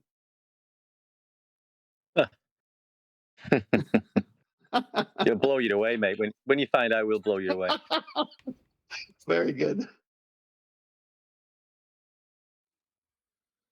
Everything of theirs is invisible. I mean, you know, the globe, you can't see the fucking globe, you can't see this, you can't see that. Even their container, which they claim is gravity, you can't see that. You can't see anything in the heliocentric model. Geometric horizon. You can't see it, but it's there. All their claims. That's literally what they've done for the past 7-8 years. Is tell us how all their claims are either negligible, can't be seen, or can't be measured. You don't need to see it. You just need to It's easier to see it. It's flat. It's just flat. Still no answer, huh? Okay, you guys think about it for a while. Yeah, go get a pizza. Neil, I just give you an answer. I did. Actually, go eat some beans and come back and tell us how it worked out.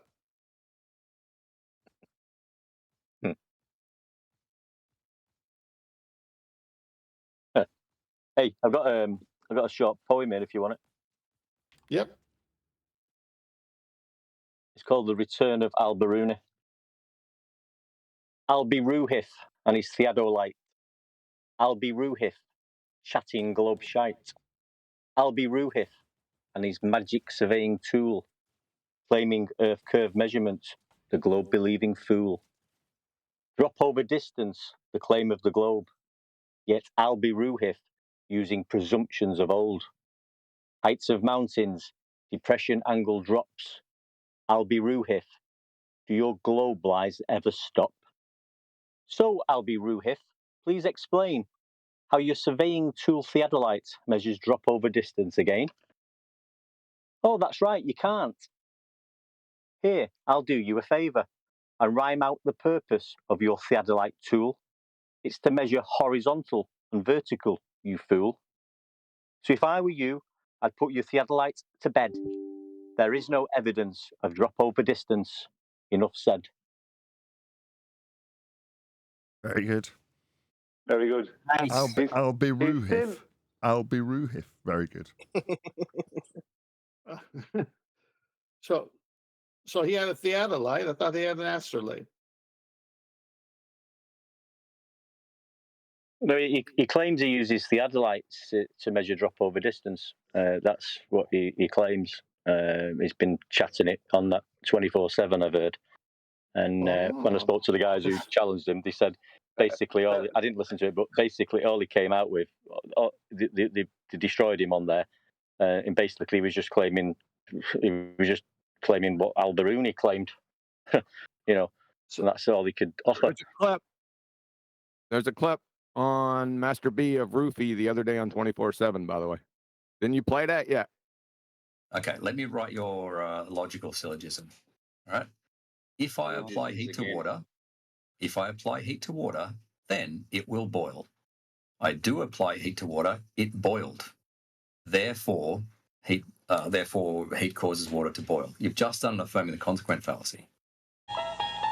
You unlock this door with the key of retardation. Beyond it is another dimension. You're moving into a land of bullshittery. You just crossed over into the numpty zone. You are so dumb. Damn. Anyway, so I have my hypothesis. That's my proposed explanation. What's your independent and dependent variable within your hypothesis? Okay, we haven't got independent and dependent variables in hypotheses. They are in experiments. Are you high right now? What the hell did you just say? Okay, we haven't got independent and dependent variables in hypotheses. They are in experiments.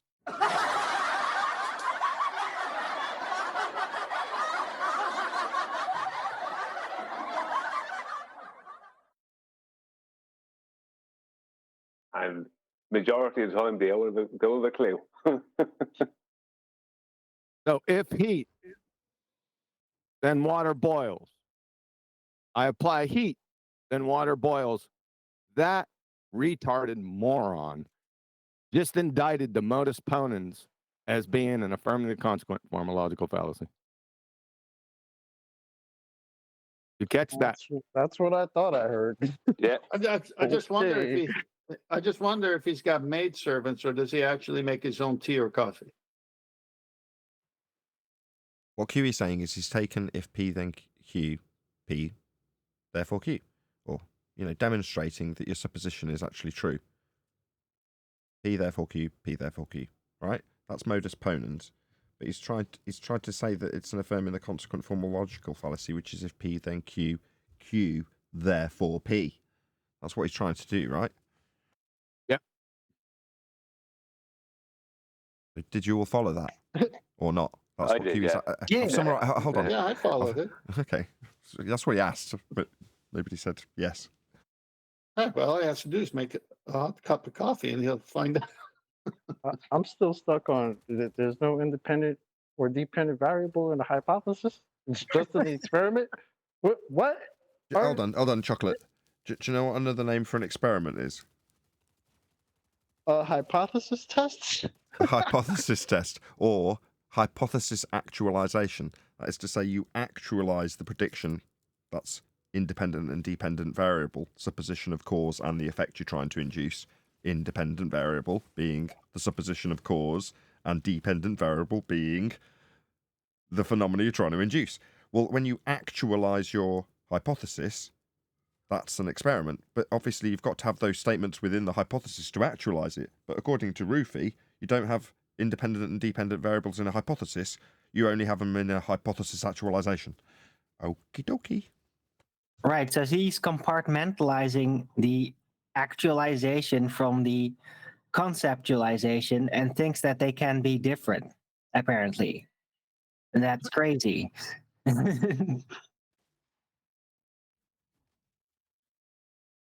don't know what to tell you. Yeah. They're called numpty clips for a reason, right, QE? They're losing so bad to the housekeeping questions. It sounds like they're running out of space to debate in.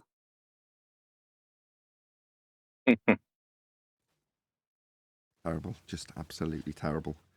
What was it void of? Please tell me. So let us know from the live chat if you've been enjoying this slightly extended live stream. Hopefully tomorrow it'll be back to the usual 1 hour. Do any remember the videos that they make, the optical drop videos? Flatside started making them as well. Where I'd show a laser appearing to go below a center, the center of a lens at a distance. Perspective. Well, that's why every one of them came after me over that. And every one of them failed when it came to the laser. They couldn't argue, you see. And that's all they're at. They're still at that, it seems, like Ruhif with his theodolite. It's just a perspective drop, not an actual drop. Things change in size with distance. Never a true word spoken, but we're going to find out more about that in the after show. So with that, I'm going to say for real. He's trying to get ready for it. He did the live show. He ended it, but it stayed live. Now he ended that. Now we're in the actual after show. Hey guys. Hey, 10th Man, Refractive, anybody want to answer?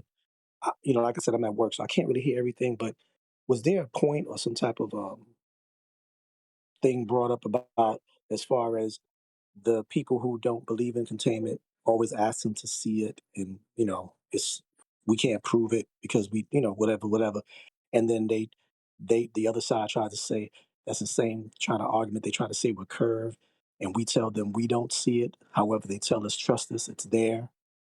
Even though we debunk it with their maths and with celestial navigation and angles and elevation angles, things like that. But is it almost like that argument is that we, being that we can't prove what the containment is, how high it is, et cetera, how wide it is, et cetera, that's in their head, their fair argument as what they try to say when we tell them there is no curve, but they tell us, trust us, there is curve. You just don't see it, but it's there. The difference is, Zero, the difference is that when we say there has to be containment, it's because it is an antecedent gas pressure, right? When they say the geometric horizon exists, it's because they are thinking that that's an antecedent to the refracted horizon that they think they're looking at. Thank you. So Thank you. their logic is they have no examples of any geometric horizon of any kind in the world being refracted. We have every example ever for gas pressure.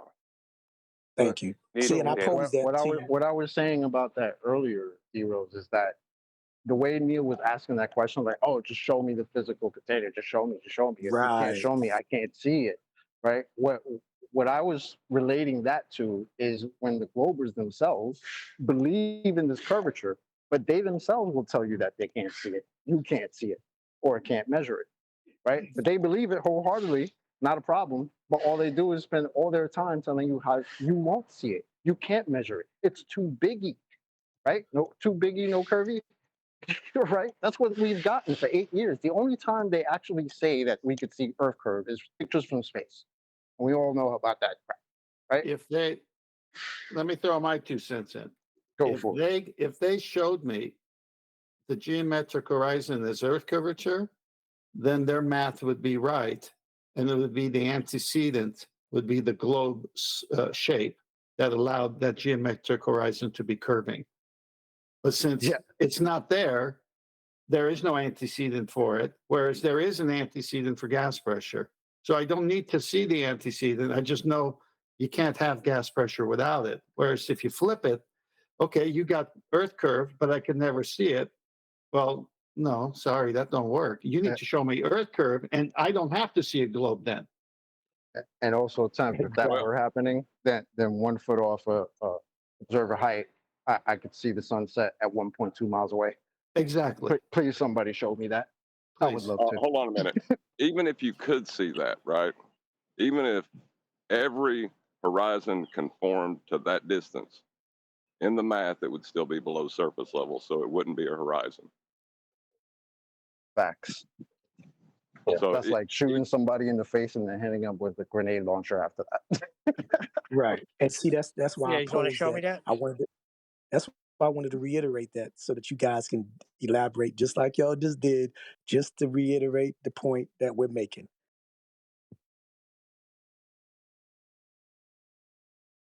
Gotcha. Because I missed a lot of it. It was a lot of, Look, like I said, I can't have my everyone's phone here. loud where I'm Let at. me just do that because no one's going to do it clearly. In the Earth curve maths, there's 2 lines that are drawn in orthographic view. One is from your feet out horizontally, that's surface level. The other is from your eyes out horizontally, that's eye level. Now, the geometry relies upon having those two to extrapolate out a geometric Earth curve on screen now marked at bulge or horizon.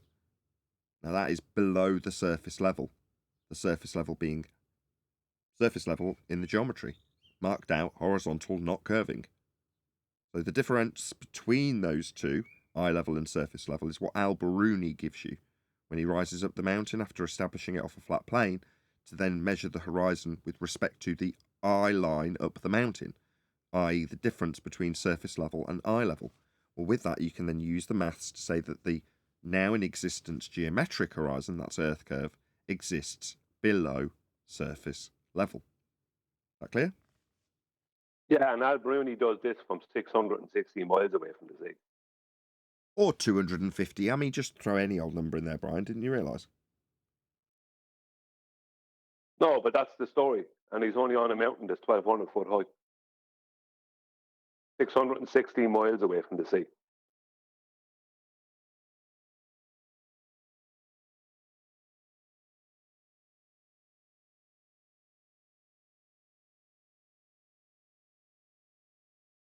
Indeedy. So there you go. We were waiting for you to say yes, I understand, actually, D-Rose. I think he did.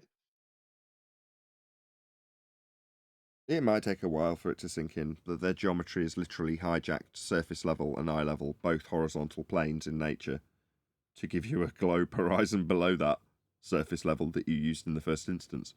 The truest story of that process is Al-Biruni. Truest as in it's the closest to the description that John's given. I'll be Ruhif. Exactly. You be Ruhif, I'll be John. A lot of psychiatric issues on the panel today. Well, Nathan, you were in airplanes going to the back to look out the bigger window to spot an Earth curve, and you never were successful. I did it on many plane flights. I've been as high as over 40,000 feet, and I've never seen it, and it's supposed to exist. Not a bigger window, a window with a wider angle, because you haven't got anything in the way of the rear. Sometimes it was an emergency door, but there's no seats in the way, and it's normally the galley, if you call it that, the little kitchen bit, right next to it. So you could look right, you could press your face up against it at a wider angle to the world. Whereas if you're in a seat, you can't. The seat back prevents you, or the seat in front of you stops you. So you can't. You might be able to get some angle on it, but the best window for just having a really good look out of was the sort of back, sometimes emergency exit window. Chocolate will know what I'm talking about, because obviously if someone hears you saying the back window that was bigger, it's like, no, they're all the same size. Yeah, they are, but you can get a better view out of the back one. I've done what you've done. I've gone to the galley, done the same thing you did. If someone doesn't get that, my goodness. Yeah, everyone knows that. We don't have to get with chocolate over that. Although I don't mind having chocolate. I'd prefer to if you want to confirm with me, that's all right. Cross the T's and dot the I's. Chocolate, can you confirm that the windows in the passenger section of an airliner are all the same? Thank you. Confirmed. Thank you. Thank you. I don't know why we need chocolate. These are plain facts. Hit him with the wall, chocolate. Hitting him. No, what's the other one he did? The one Was you trying to see that horizon that exists below surface level in the plane? Yes. Hold on. No tanks. You just Tenth roboting man. through everyone. Oh, sorry. Okay, try again. Yeah, I just wanted to ask 10th man a question. Was he stating that if he saw the horizon at a consistent distance, then he would subscribe to that being the shape of an Earth at a certain radius, whatever that was, if it was consistent? I would. Really? Yeah. You would? If I had... No way. Yeah, You think absolutely. that would be a horizon below Earth? Go and get a basketball. Right. Hold on. Let me just explain what I mean. If we were on a ball, what was just asked of us would be, if you had demonstrable proof of being on a ball, would you accept it? Yes, I would. In other words, if we had a physical limitation to our view, geometric in nature, that could be measured, that would mean that Earth was a sphere and that the ground was falling away at 8 inches per mile squared. But you would be able to measure that. It wouldn't be a calculation below surface level with a derivative of eye level. It wouldn't be that. It would actually be measurable at that point, like a basketball, with you with a camera low and putting something that obscures it beyond the geometric limitation of the basketball. Well, the Earth would be, if Earth was doing that, exactly like that, then I'd be like, yeah, Earth's a sphere. Obviously, look, I can show you a physical geometric limitation to your view with a curve to the periphery of what you see and a drop falling away at 8 inches per mile squared, exactly as is claimed. They can't show that, though, but it would be demonstrable if they could. You see what I'm saying? But my point is the horizon is where sea or surface level meets the sky. You're talking about something that's not that. Oh, no, I wasn't saying it was the horizon. How are you ever going to get evidence of that? Gotcha. I see what you're saying.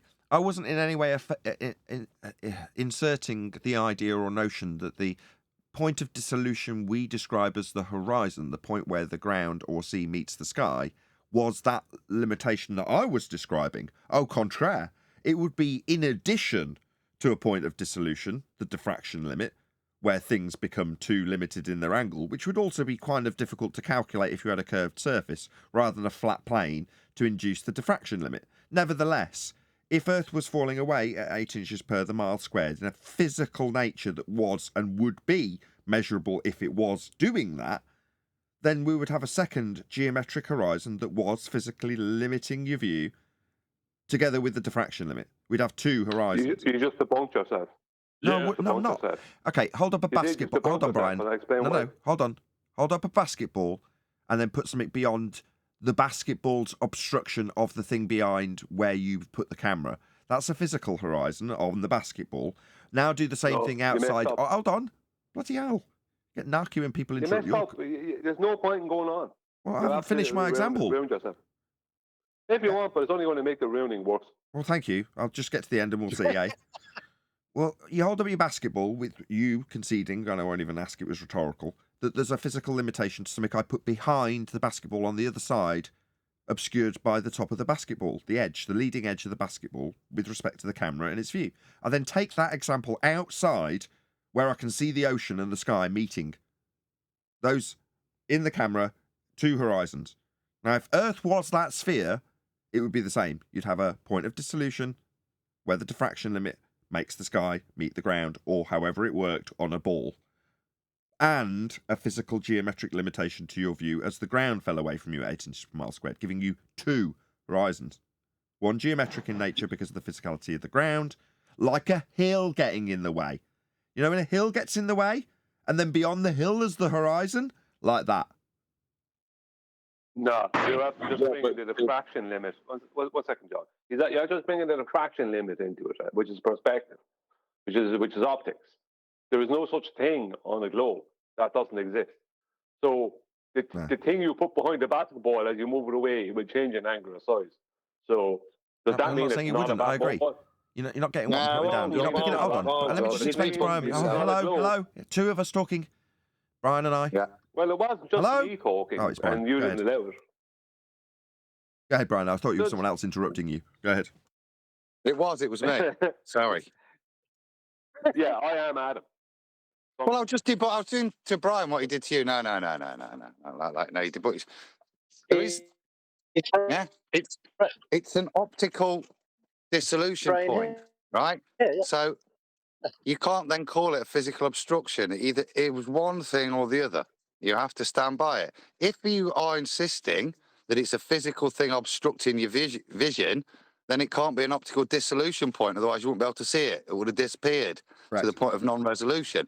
So you have to make a choice of what is limiting your field of view. Your limited field of view or the object. Let me just add to that. If we only had one horizon as we do, and I am saying if we had a geometric horizon obscuring a view, like a hill getting in the way, because that's what it would be, and there'd be nothing wrong with that if Earth was falling away at 8 inches per mile squared, creating a point of tangency because it was sphere-shaped, and there'd be a diffraction limit, a horizon in addition to that. Because like a hill, there wouldn't be. the hill doesn't No, there affect... wouldn't. No, there wouldn't be. Because for that to exist, there can't be perspective. That is a hijacking of missing me. perspective. You're not picking up what I'm putting down, Brian. I'm saying that if there's a hill in the way, you can still have a hill in the way and a horizon. And if Earth was a sphere, there'd be a hill in the way. And you could still have a horizon in addition to that because it's like a hill. That's all Earth curve would be, a hill in the way. Well, you'd see that, and you might see a horizon beyond that if you were high enough, or however you would have to position yourself to get a second horizon. Like having a horizon beyond a hill. That's all it would be. But if we did have that hill... Hold on! If we did have that hill to measure, always in effect from all positions, always on the ground we're standing on, then that hill that got in the way always would be Earth curve, and I'd be stupid to decry it. Doesn't have. I'm not talking about the horizon. I'm talking about a hill getting in the way. Geometrically, a hill, not the horizon. And that's what happens in real world, right? If there is a hill in the way, what we do is we go, oh look, I can't see over there. There's a hill in the way. We don't reclassify the hill as a horizon. Oh look, that piece of land has created a horizon for me. No, it hasn't. It's a hill. And it's that distinguishing between hill and horizon that we have to get mugged off with. This is what they're trying to do, whether it's a hill or the leading edge of a surface. It can't be the horizon by definition, because if it is the leading edge, you can see it. That's what the horizon is, the point where you can no longer see. Exactly. But excellent summary. If Earth curve was an edge of a hill, as claimed in the maths, we would see it. One deck, you're ruining this. One deck. One deck. Not everybody Oh, talk at the God. same Now time. Owen will join as soon as I try and get control of Discord grumbusing. One deck, you're ruining this discussion. All right. I just got to say, what Adam said is correct. It is mutually exclusive. You cannot have. Oh, God. Right, let me just try again. One deck, you are roboting the shit out of this discussion. You've heard me say you're ruining the discussion and then not gone back on mute and continue to robot through everybody. Someone mute one deck. I can't get through to him. He's just destroying the discussion. Yeah. down. Can someone mute one deck? Thank you. Go ahead. I was going to say Adam's point that they are mutually exclusive stands. So you can't say there would be a point of disillusionment and a geometric horizon. Yeah, you can. That doesn't make sense. No, it doesn't make sense because it's not what we've got. But if we did have a sphere, it is what we would have, which was the original question put to us by the guy in Discord. We'd have two horizons, like a hill with a horizon beyond it, because Earth would create a hill in the way. Think about what you're saying, though. Two horizons. Two places I didn't where the say sky that. meets the sea. I didn't say that. No, that doesn't make sense.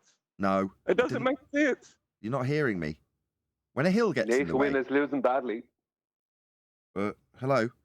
When a hill gets in the way of something in the distance, it isn't a horizon. It's a geometric limitation, like Earth curve is asserted to be in its geometry. Now, further to that, without making any assertions about where things get too small to see via limited angles or otherwise, there'd just be a hill in the way. Very easy to see because it would be at the designated Earth curve mass 1.2 times the square root of the observer's height in feet. That would be where the hill, Earth curve hill, got in the way, not horizon. That would just be a point that blocked your view in physical terms. Beyond that, point of dissolution. Adam summarized it beautifully. Yeah, Adam gave a example of it being mutually exclusive, right? You cannot have a point of disillusionment and then a geometric obstruction. It always comes geometric obstruction before the point of disillusionment. Yes.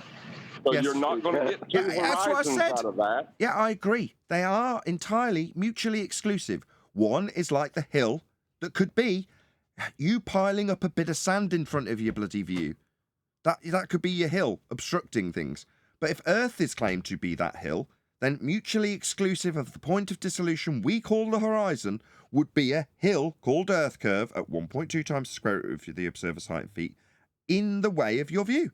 It's that simple. No, it's completely wrong. What you're talking about is something that's happening below horizontal surface level, and it would mean that boats moving away from us wouldn't be getting smaller with distance due to perspective. They can only be disappearing due to Earth. Okay, I understand what you're saying because of the inference that the Earth curve maths makes. I am not making the assertion of the Earth curve maths. There would be a totally different set of maths, even with a sphere Earth radius 3959, for what actually occurred to our vision. It would be bloody obvious that the ground was falling away, but that would have a whole new set of maths in terms of what we'd see. What we're currently presented with is how we see things in perspective terms turned into a point that's claimed to be the horizon, actually labelled as Earth curve. That isn't what I'm claiming. I'm claiming that if Earth was a sphere, we'd have a hill that got in the way because Earth was falling away from you. Therefore, you would or could assert that there's a point of tangency, the bulge in their maths, not my maths that I'm asserting here, that would be a hill in the way. Now, when we argue back with them about their Earth curve maths specifically, not what I'm describing and Adam's describing, a mutually exclusive hill in the way called Earth curve if it was a sphere, and separate to a horizon that might or might not be in view if the hill's in the way, if that's what you're saying, you can't have both. Maybe so. Maybe it's always that if the hill's in the way, you can never have the point of dissolution because you've got the obstruction prior. Maybe you're right, Brian. That's not what I'm asserting either. I'm just saying that the two would be, as John's just said, mutually exclusive. One is a physical obstruction, obvious to you, the observer, like a hill, and the other is something totally different, what we currently call the horizon. But it's not the hill getting in the way, that's Earth curve. It's something else, regardless if they can see at the same time or not. But hold on. But you could never have two places where the sky appears to meet the ground. That doesn't make sense, Nathan. I'll concede that. No worries. If you're saying that if the hill's obscuring your point of dissolution based on an angular limitation, then you will only have the hill meeting the sky. I'll accept that. If that's the case, I'm not going to map it out mentally so I can say, yeah, that will or won't work. But it's not a point I'm trying to make. If there will be two horizons. That's not what. If I phrased it that way, that was bad. What I meant by that was there's only ever going to be. That was my sole objection. Fine. Well, then I will concede to that if that's how I phrased it. No, not two horizons. Maybe there'll be a hill blocking your view, like in any other circumstance where a hill gets in the way, therefore the sky meets the hill. Or, beyond that, a point of dissolution. but you'd always have an effect, the geometry base of a sphere of 3959 miles in radial value, giving you a point of obstruction. Now, whatever the maths would be based on that, including perspective, I would have assert that that would make it really obvious that Earth was a sphere. Because the thing would be falling away from you all the time, creating hills in the way and horizons if you can get beyond the obstruction. Yeah, but I think you're missing something, Nathan. Go on. So what you're trying to argue for, the only way for that to exist in reality is for, first of all, for this geometric horizon that you're talking about, that has to exist below horizontal surface level, and perspective cannot exist. That's what they had to. That's what the claims they've had to make the claim that the Earth is a sphere. Now, I understand your point. I've understood it from the start, that if it was a sphere, it would be very obvious because of this, this, and this. But the problem is, for the Earth to even be a sphere, then perspective cannot exist, and the geometric horizon would have to exist below horizontal surface level. No. So you're arguing for... Go with me with this for a minute. Hold on. Complete craziness. Just go with me with this for a minute. Let's pretend, because we're all friends, and we're not going to try and pull apart these arguments for their validity in reality, because that's not what we're doing here. Just trying to give you a mental picture of what I'm describing. Let's say that the surface of the ground is easily big enough as a vast surface to literally create from scratch a sphere Earth. Not a sphere Earth, I'll rephrase that. Just a ball of stuff with a radius of 3959 miles. Forget Earth, because we're going to be on Earth, creating this giant sculpture of what we used to worship back in the day. So we're going to actually create one for us to point at in its vast size compared to you as a tiny person. Okay, so you've got one of those. You've sculpted it from nothing and put it on the ground. So it's literally just a ball on the ground. Right. Okay. You jump in what should we have? A hot air balloon, and you get to the top of it. Right, so you're now right on the top of the ball, and you're looking down. Now, by chance, as you look down, you see that there is actually, on this ball, an obvious physical obstruction to stuff beyond where the ball ends. And as you go lower, you can see that, that rises up, and when you get right next to the ground, you can't see anything beyond, a little bit in front of you, because the point where everything's falling away from is so close to you that beyond that really close point, everything's fallen away from you. In other words, there's no ground to see beyond that point. Now, could it be that beyond that point, so you're right on the, you're on your belly, you're at the top of this big, massive sphere that we've created from scratch, stuck it on top of the ground that we all know and love that is flat, and then you're lying on the top of it looking out. Well, you see that there's a point that you can't see beyond. You can't see any of the ground because that's it. That's where it's all fell away from you. Okay, so that's going to be what I call the hill. And beyond that, into the distance, you can also see a horizon. The normal horizon where everything else, you no longer have a resolution to resolve it. And that's where the sky meets other ground. Do you see what I mean? That's how I'm trying to describe it, to say that it's a hill in the way. But if you picture it with two separate concepts, not just the math that they assert for a sphere replacing the ground, but the two combined, so that you've got one creating a hill of point of tangency and whatever's left beyond in the distance. Does that make sense? No. You're an idiot. No, because what you're talking about there would be a situation where you can never see that point in the distance, because you'd never get to that resolution limit in the distance, because you'd always have something in the way. Yeah, and I'm saying that the thing in the way is only a couple of inches in front of you, because you're literally lying on your belly on the ball and looking at the ground. So you're looking at the ground, and there's very little of it to see. You can only see, let's say, your eyes are so close to the ground that you're only getting effectively 10 meters of ground in front of you, and everything beyond has fallen away because it's ball-shaped and fallen away from you, and you obviously can't see it.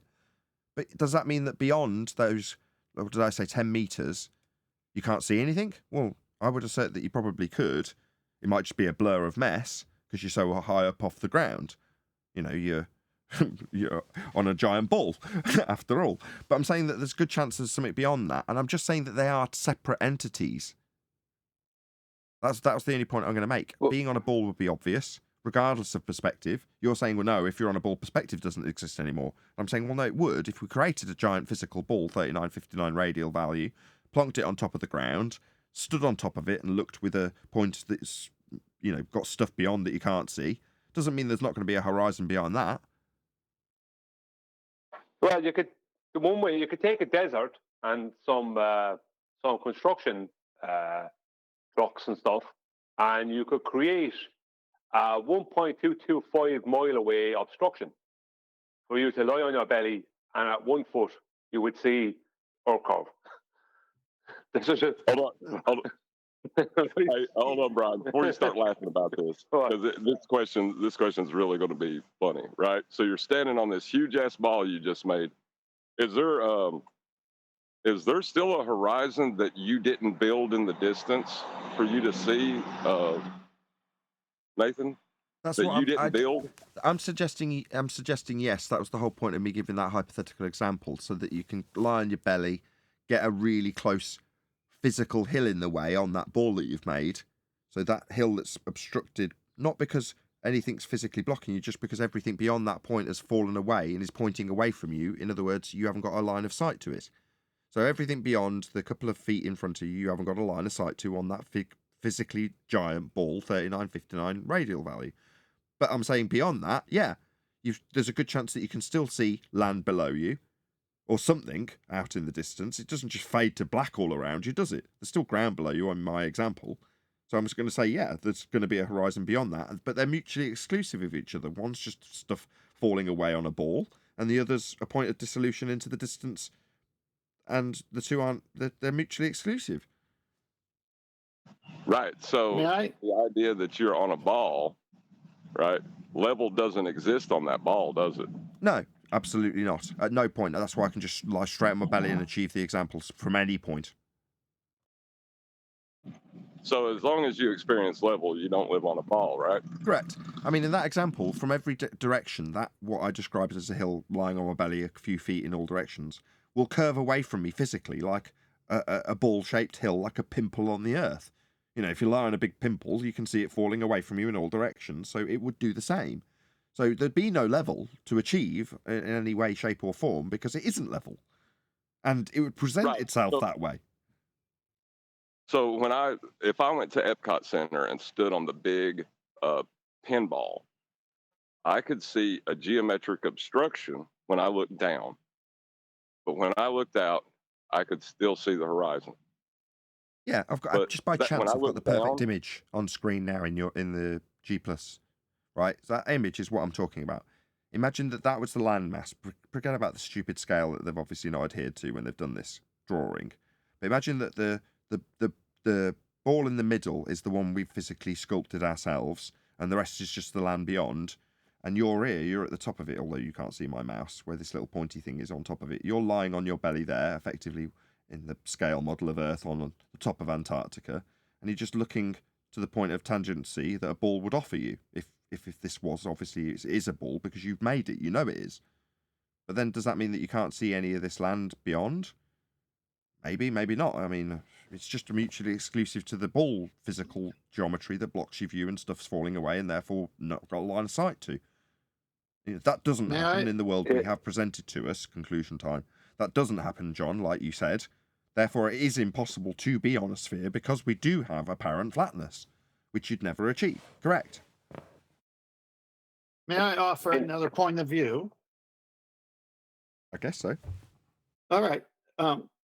If I lived on the ball that had a radius value, then as I looked at things built on the ball, like buildings, they would all eventually look like the Leaning Tower of Pisa. And the further ones, bottom-up obstruction would be first, and the tops would be even more of an angle before they disappeared.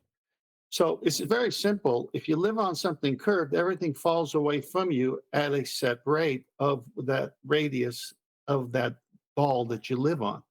When we look at things built on the surface, if it was a ball, then there would be diverging buildings everywhere as it went away from your eyeball. And the only thing would be you vertical to where you're standing, your zenith, but everything else will be falling away. That is not at all possible on a flat plane. And that's why the oil platforms in the Black Swan serve the death blow to the globe radius and curvature statement, because the Earth curve is the horizon for them, and the oil platforms are in front of it, and Earth curve needs to be in front of that, which it's not. And furthermore, they're not Leaning Tower of Pisa platforms. Hey, I've got this taboo And it's not- conspiracy. not Just one sec. 100% I've correct. got this taboo Well, it's conspiracy. 100% correct. It's not leaning. Yes, correct. But I'm just going to play this video because it ties into what we were talking about earlier with the contradictions, presumably for stars and non-stars. Hello, everyone. Pointing out more ISS fakery is superfluous, as it is physically impossible to have a pressurized atmosphere adjacent to the alleged vacuum of space without a barrier. It is a violation of natural law, as the gas of the atmosphere would immediately expand into the alleged vacuum of space, killing everyone. Outer space is fantasy, no different than Santa Claus.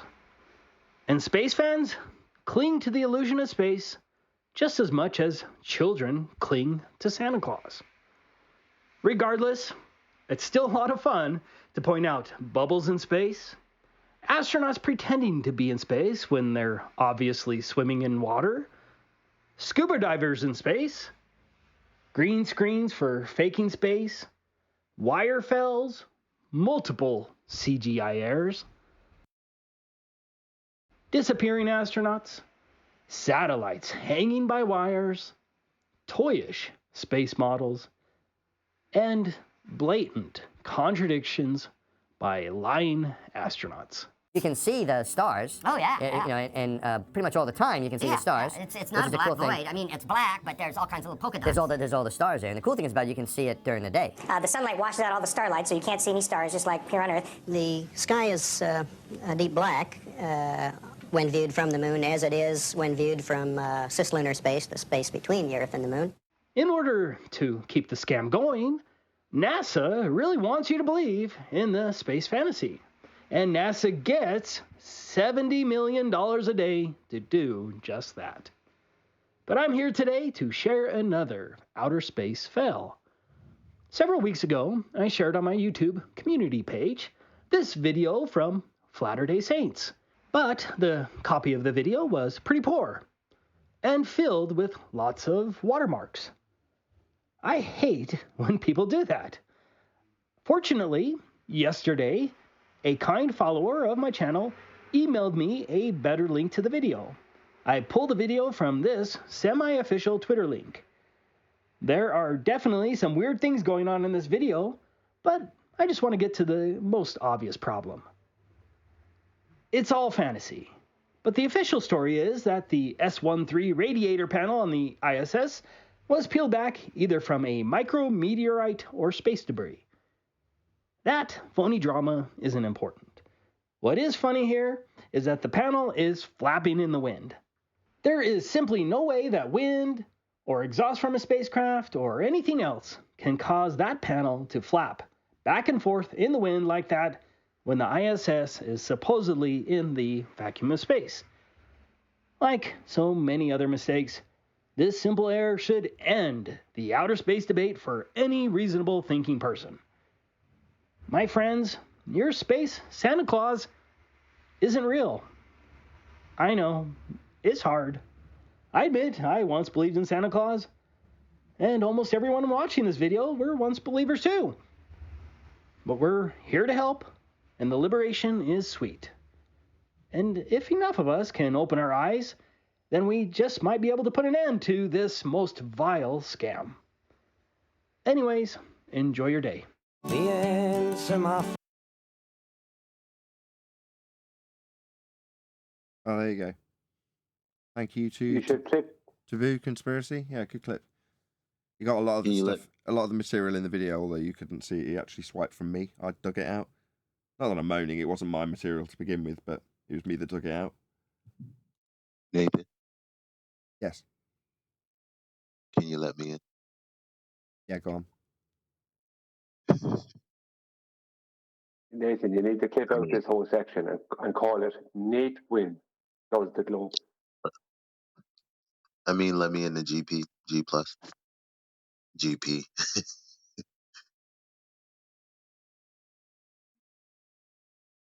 Yeah, I know. Go on then. You're here. You're here. We're hearing you. I don't get it. He wants me to let him in Yeah, G plus. I'm in Discord. He's not trying to get in. I'm waiting for you to let in. Oh. Here we go. Okay, done. There we go. Thank you. You're welcome. No, go on the whole Nate Wynn does the globe title. No. Why are you saying that? I mean, if I lived on the ball, the buildings would be built at 90 degrees where they're built, and away from me, they would be diverging because Earth is a ball. You don't see that. They can't be built at 90 degrees. Horizontal and vertical don't exist on a ball. You're coming at it from a whole different point of view, which I don't disagree with whatsoever. What I'm trying to say, if you live on a basketball and you put someone at the top, whatever you want to call that, if someone's to the side or even lower, those buildings would be tilting away, diverging. That's not what we see. That's why we don't live on the ball. That's all I'm saying. Well, no, you wouldn't see it, not on a ball of 3959 radius. You won't see a building tilting away from you at a distance. What you will see, though, is the drop of the horizon being like the horizon. Yeah, there won't be an apparent drop to the horizon. It'll be an actual drop, and it'll be much more severe than what we actually see. Right. Thank you for affirming what I'm saying. So the bottom of obstruction would be because of that, not perspective. And then the buildings would be leaning like the Leaning Tower of Pisa. And we don't see that. That's pretty obvious if you live on a curved surface like a ball. Let me rephrase that. The drop to the horizon is an actual drop because the water, the sea level is at the lowest point. So when you're above sea level, then you're obviously up above the horizon, let's just say, right? So yeah, there is an actual dip to the horizon.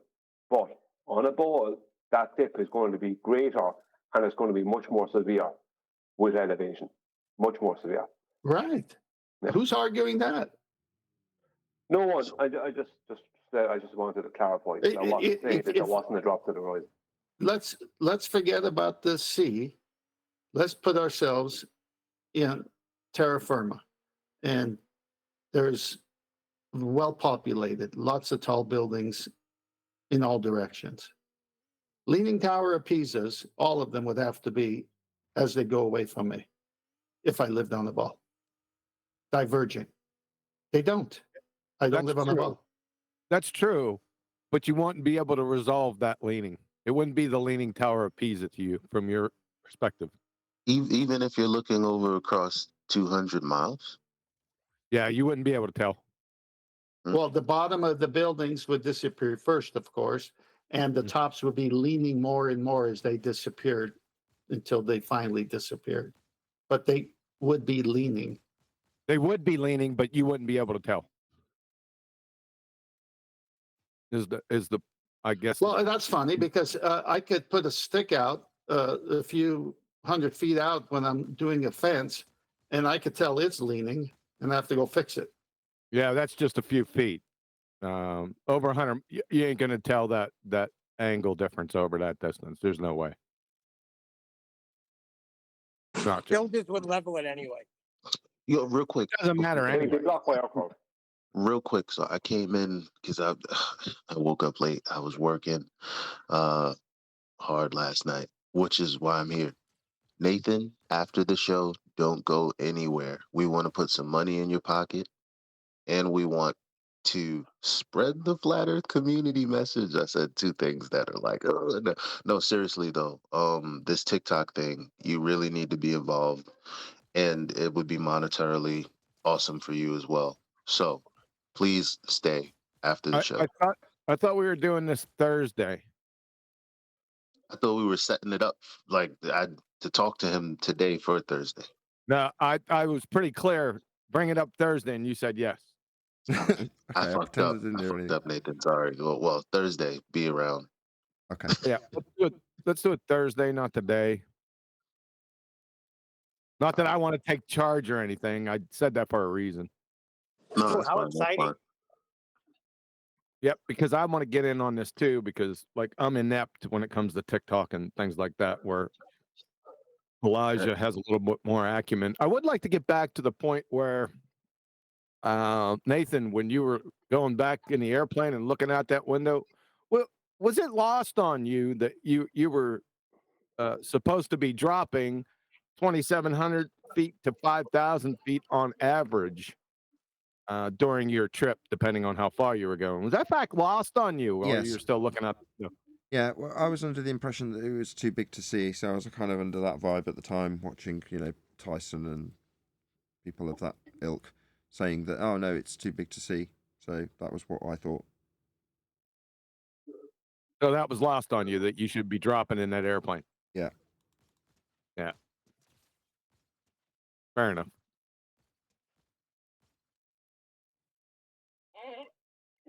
Yeah, I wanted to indict you over it, but I couldn't catch. I was the a fish. glurf, having looked at the rhetoric, and then presumably I'd found my way to that rhetoric because I'd had questions about it and then gone, oh no, I wouldn't be able to see the curve. So when I was looking out that window, I was like, I wish I could go higher, knowing that I couldn't see the curve from that altitude.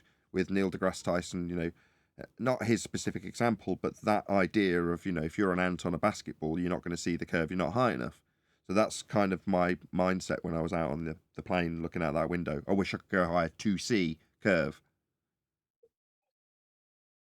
I think we all were back there at that window at some point. Whoever was on a plane, I know I stopped there many times because the window was bigger. Right? No, Yes. no. So you could easily turn that on me and say, "Well, you're looking out the window trying to see a curve," even though I wasn't. I was just trying to see. You could immediately turn that on me, is what I was going for. But fell flat. No pun intended.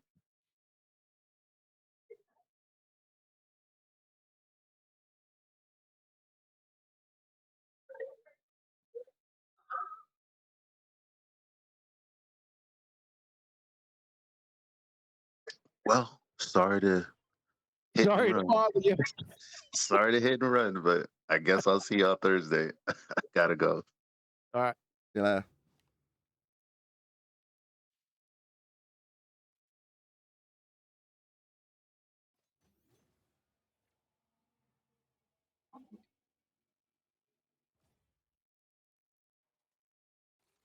Is that it? How's the computer running?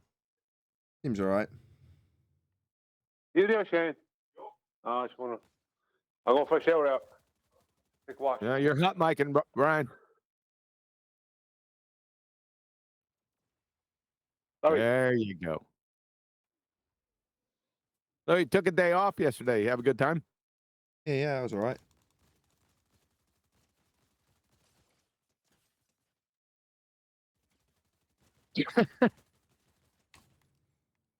We went to Legoland. I don't know what else to tell you, really.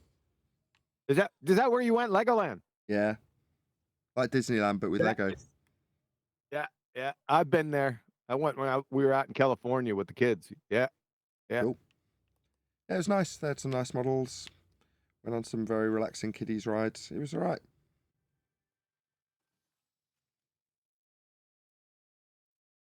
Shut up, Neil.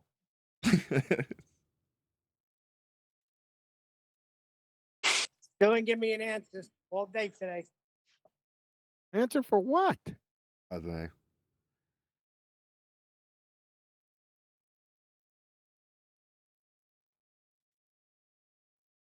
Is he gonna ask the question? You know what it is, Chewy? I'm on a work site, so it's just gonna make a ruckus. So I'm gonna stay on gotcha. mute. Okay.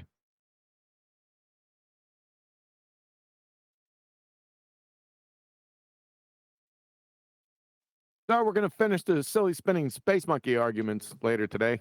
You gonna be around, or you're working on a computer? I didn't know you were working on anything specifically. I mean, this is work for me. I'm just, I'm all right. I've got a fair handle on it. On the silly spinning space argument or the No, computer? the computer. I think I've got a handle on it. Okay. We'll see. I don't think you answered my question. I didn't. That was a red herring.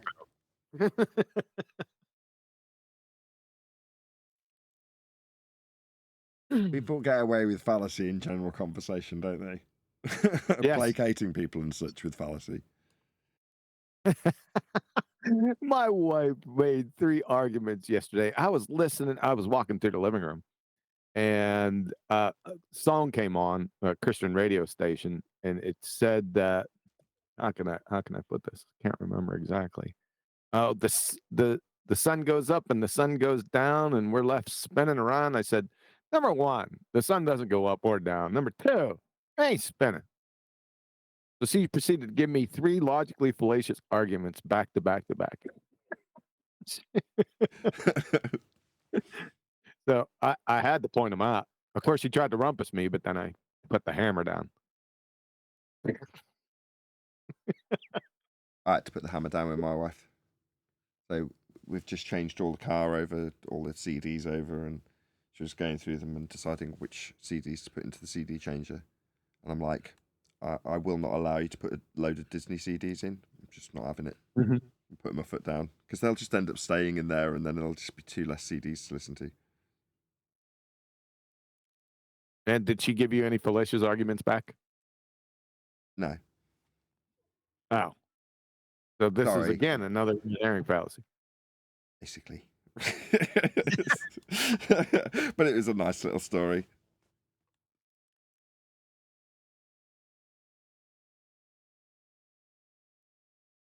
Oh, did you check the video of the shape-shifting Mr. Magoo ether clown line Sir Rat shits at 60? Did you happen to catch that audio? No, I didn't. Oh.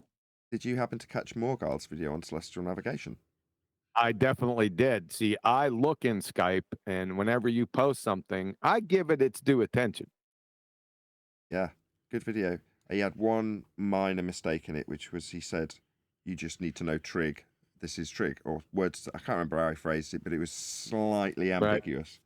That was it. That Right. was my. Did you see my comment? I didn't. I haven't been back, so I recommended it to you guys, and then I think he made a couple more mistakes, but they were minor. For the overall scheme of things, I gave him a thumbs up. I thought he did an exceptionally good job. I mean, I don't know how new he is to this subject, but based on what he said in the video, pretty new. And he got every point down. You know, to get a minor terminology critique from me about, no, it's, I think I left in my comment. My comment was word to the effect, what you're describing here is celestial navigation. This is the process of, it's not trig, or something like that. Yep. Yes. Yeah, I think he got a couple. I think he said something about science. A couple other things that I noted, but I thought the video was such a good quality, and he did such a good job. So I let it go. You could cut him a break. Just cut the Morgard a break. Yeah, I haven't heard from him in a long time. So I don't know. What's his status? Have you talked to him, Nathan?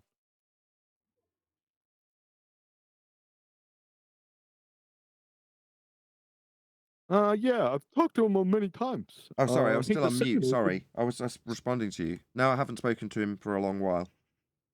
Okay. I have spoken to him in chat. He's anti-Witsit and he's on board with us. He said, "I win." What?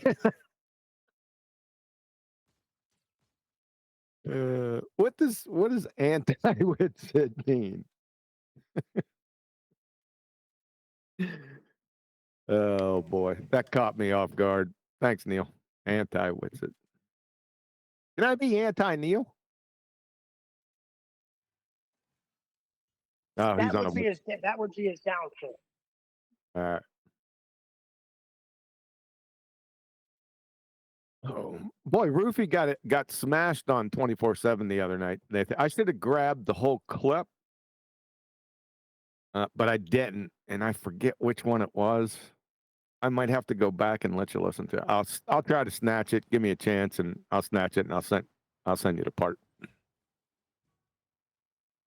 a lot of people running around. I think the Baltards. I don't know who started this, but they're saying that 60 nautical miles equals sphere. I don't know if you guys been running into this, but I've been hearing it and seeing it. I think I brought it up like 2 weeks ago, but it's like, you know how they do, these mindlessly the new recourse. But they've been saying that a lot. I've been seeing it everywhere. In fact, I've seen it under Morgal's video a bunch of times. We got Charles Flat Earth Math, the double-blind physics experiment guy out there talking about, 60 nautical miles. You can't have 60 nautical miles on a flat Earth. Something to that effect.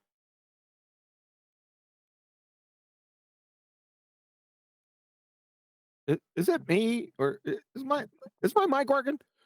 Your mic's working fine. People are just listening to you. Soothing. It could only be 60 nautical miles because it's 360. The circle is 360, and it's the sexagesmal system. So it's 60 nautical miles no matter what it is. It's the relationship to statute miles, which is 69 miles. So 69 miles land miles is equal to 60 nautical miles. But if land miles were 80 miles, it would be the same, 60 nautical miles on the grid. So it would just be the same. It can't be anything else because it's a circle. Well, thank you. But what I'm asking for is what's the actual argument that they have? That's lost on me. They don't have an argument. Oh, that's why I was having trouble. No, they don't have it because it's the air and sea is in nautical miles, and land is always in statute miles.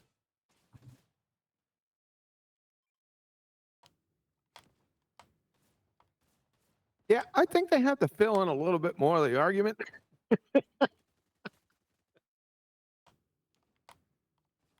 Because 60 nautical miles doesn't equal a sphere. It equals 60 nautical miles. Yeah, exactly. That's my first thought on it, right? I said, wait, am I missing something?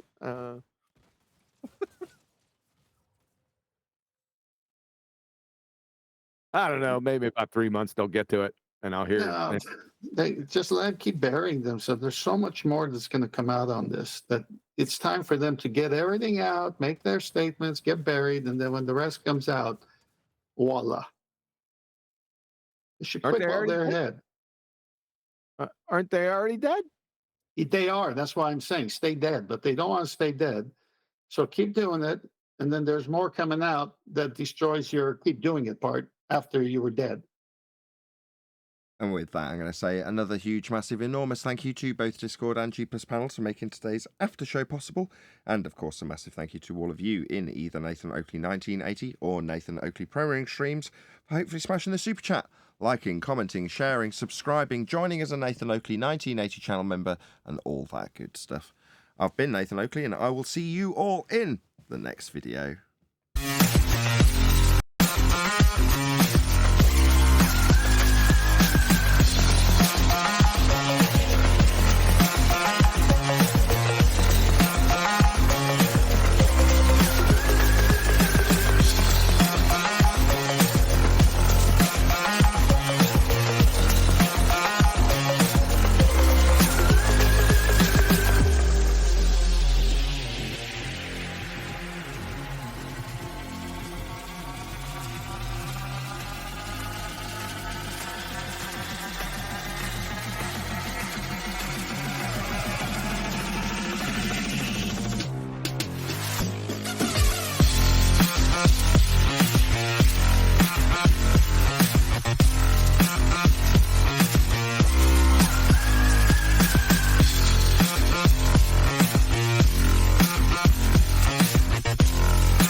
What a lovely day!